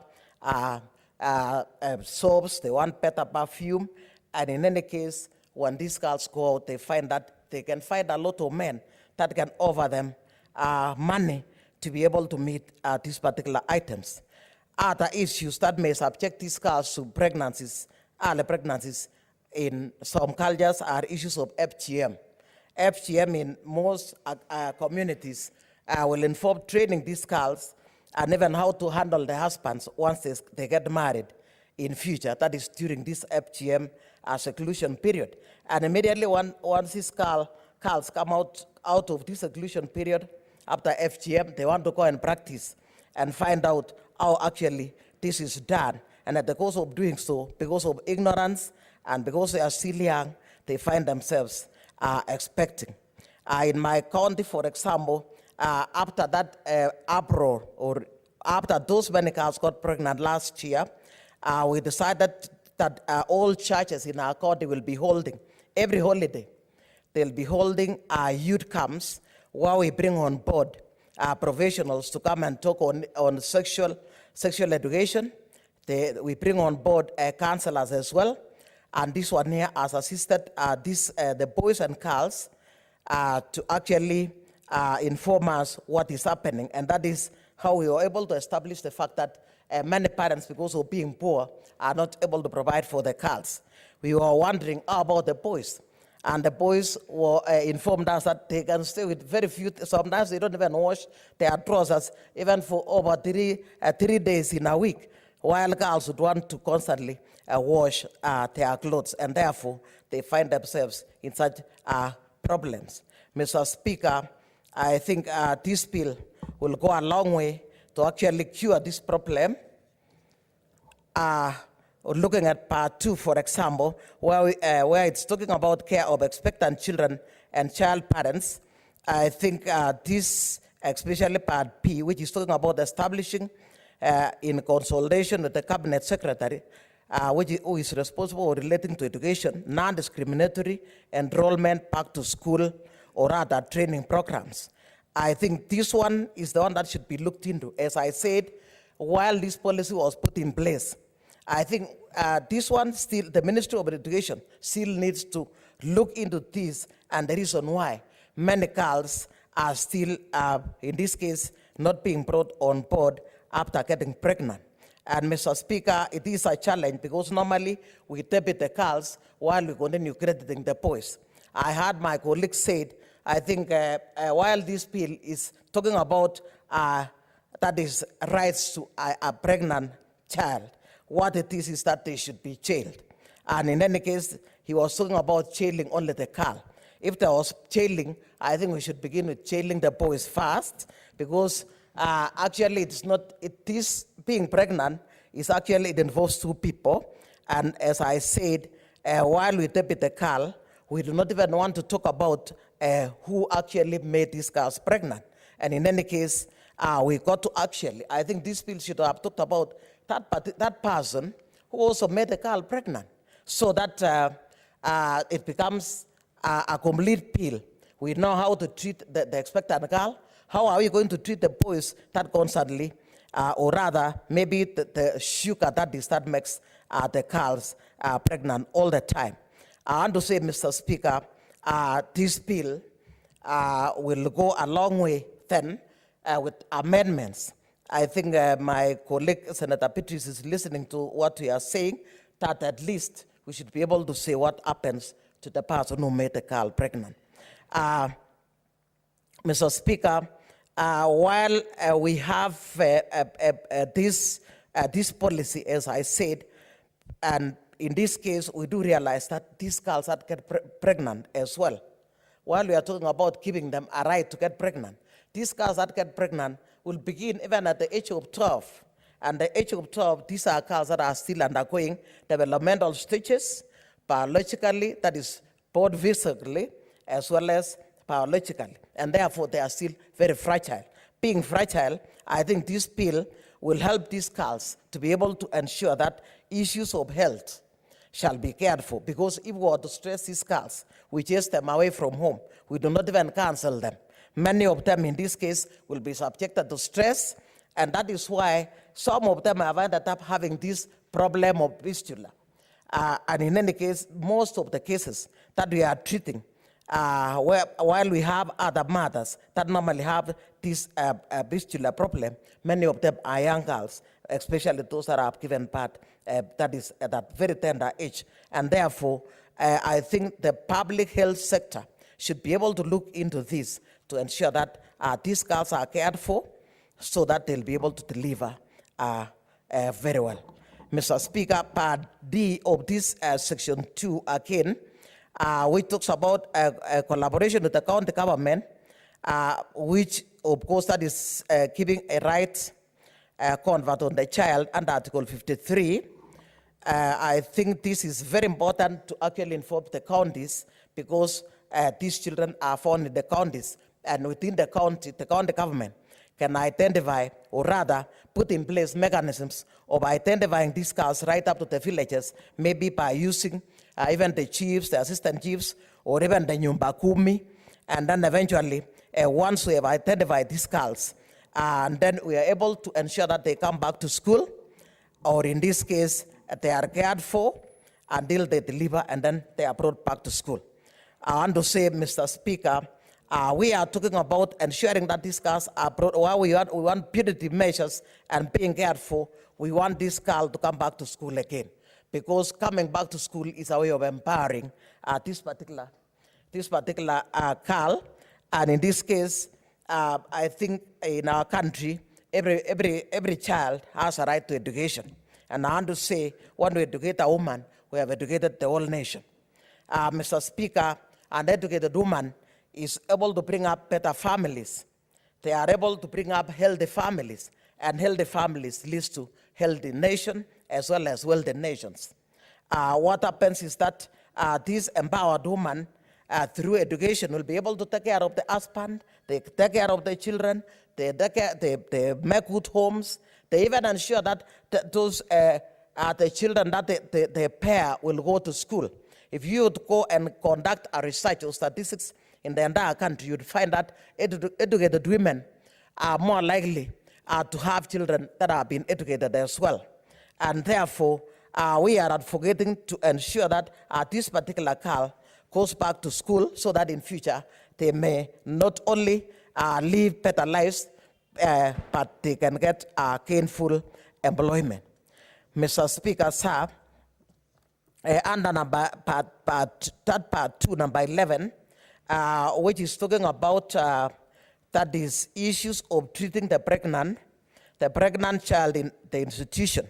I think this is a very contentious issue. As I said, I've been in school.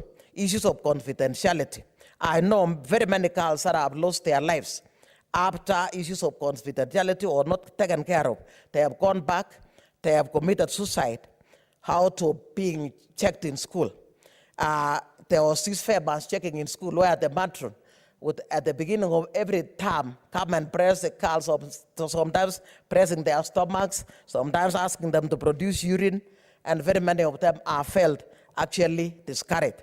And some of the matrons, once they find that the cows are pregnant, will not be able to hide, or rather keep the facts confidential, and therefore this has led to these cows actually committing suicide. And even sometimes they go and procure abortions that would actually lead to fatalities because they go to the quack. So in this case, a backdoor that is nurses or something of that nature. I do not even imagine those are nurses. They are not, that is very well trained nurses, and therefore they procure abortion using very crude methods. Mr. Speaker, I think then in school right now, issues of checking on cars is something that has been put under caution. But we are saying this issue again should be looked into by the Ministry of Education. During our time, one who think about going back to school and that to be checked, to be found you are expectant. This one kept us going on for very many years, and many girls were able to complete school.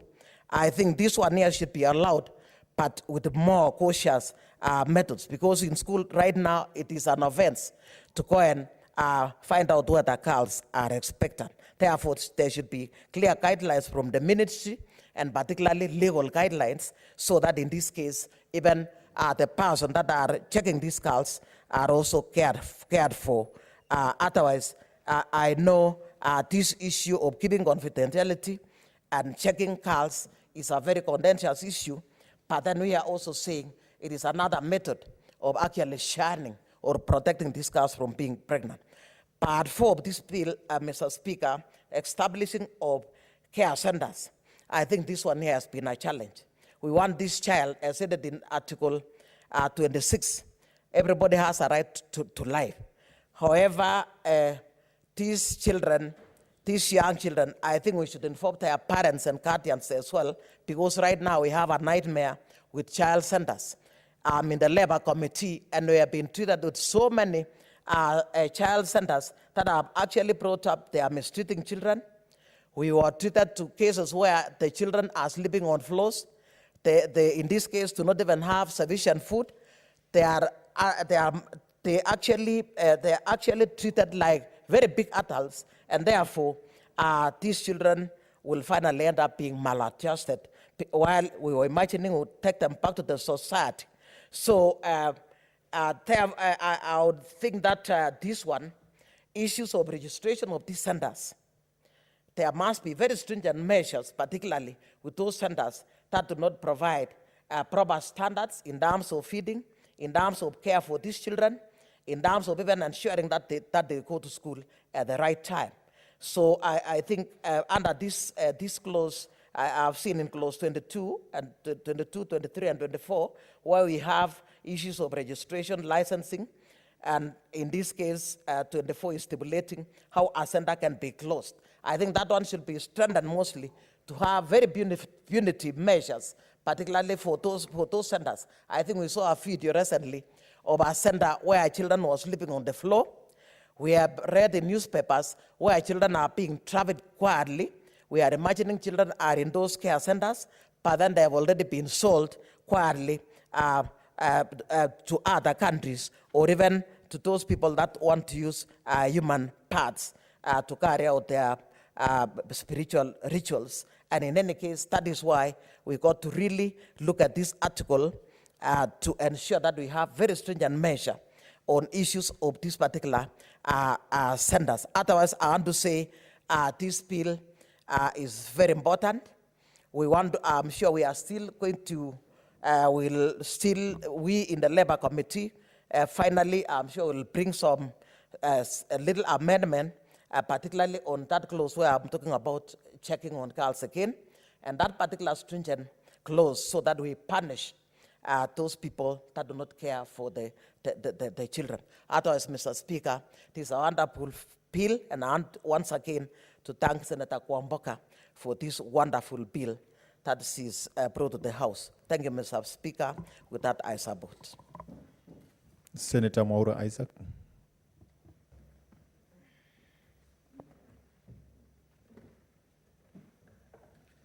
Thank you, Mr. Speaker. Mr. Speaker, from the outset, I rise to support this bill. And I say it is very interesting to note that the people who give these children, they make them pregnant, then they are allowed to continue with their life, but the children are left to suffer.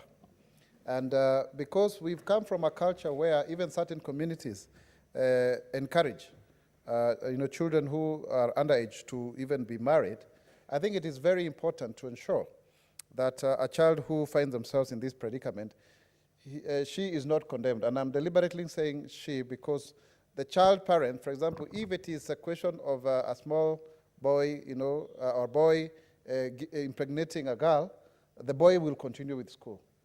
But then the girl will not be able to continue with school. But at the same time, there's also the stigma and the trauma. And this needs to be done to both. For example, if at all there are two children who are involved, then it is important to ensure that it is also done to the boy child. Because also of the shock of the fact that they have actually made, maybe their little girlfriend or whatever pregnant. So this is very, very important. John Pombe Magufuli, the president of Tanzania, is on record as having said that such girls should not be allowed to go to school. But that is not really what is supposed to happen. Because really, sometimes people make mistakes. And there's no way that there's no age that people make mistakes as much as when they are actually, children. So really, I want to congratulate the mover, Senator Beatrice Kwamboka, for such a brilliant bill. And I hope that it is going to really pass and become law, because I can see already there are some people who are benefiting from this situation based on the currently existing legislation. So that then we are able to properly ensure that the Convention on the Rights of the Child is properly, attained to ensure that every child, education for all, that every child, no matter how they are able to go to school. But also, Mr. Speaker, I would suggest to the mover and the sponsor of the bill that also we need to look at the vulnerability of children in educational institutions, so that we also protect them from those who are taking care of them, and particularly teachers, because there have been many, many cases of teachers impregnating girls in school. And when you are in a class situation and there is this gentleman who looks muscular and he's a center of authority, and then girls who are trying to, in between adult and teenage and children, they are trying to find their own identity. And so they are defining themselves around the grown-ups that are around them. This is something also that also needs to be put here, so that the protection does not just happen after a child is pregnant. There needs to be a clause there, Senator Beatrice, so that then these teachers are also taken care of. Because we have had this conversation before, where you find a teacher, and Dr. Milgo is an educationist, where a teacher impregnates a child, but then they are left scot-free. Or KNUT and TSC, it's like a ping-pong game. And eventually, that child is really affected. So that also needs to be looked into. But also, the nexus between counseling and teachers is very important, because we have teachers who do guidance and counseling. But most of the time, they do not actually have the skill. They are actually the Christian Union patrons. Teachers who look very holy are the ones who are told, can you also be counselors? So I think also in your bill, you may also want to have a proper, you anchor now guidance and counseling properly within the education framework, so that it is not left for conjecture, especially around communities and churches and philanthropy, and voluntary organizations. It should be properly anchored within the education, so that then it becomes also part of financing. It becomes part of what schools would say, we have actually expended money on this and that. And that will now be the net effect of this bill with regards to enhancing the education system. The other thing that also we need to look at also is, can we also have situations where bullying, how do you deal with bullying? So that then also this bill provides some penalties. Because if you don't do that, this will continue. And members of this august house will agree with me, bullying has become a serious problem in this country. Even for us leaders. I mean, the way we are bullied in social media is absolutely unacceptable. And we are becoming a society where, initially when you're bullied, you may want to block people, you may want to, throw those people off the face of the earth. But eventually you are encouraged to be tolerant. That tolerance leads to a don't care attitude. It makes people now to become immune. They become numb. So nothing matters, you see? So really, it is very important. I'm actually surprised that my time is very short. or the House is. Order, Senator Maura. Senator Maura, you will have a balance of 15 minutes when the debate on the bill resumes. Honorable Senators, it's now 6:30 p.m. Time to adjourn the House. The Senate therefore stands adjourned until tomorrow, Thursday, 7th November 2019 at 2:30 p.m.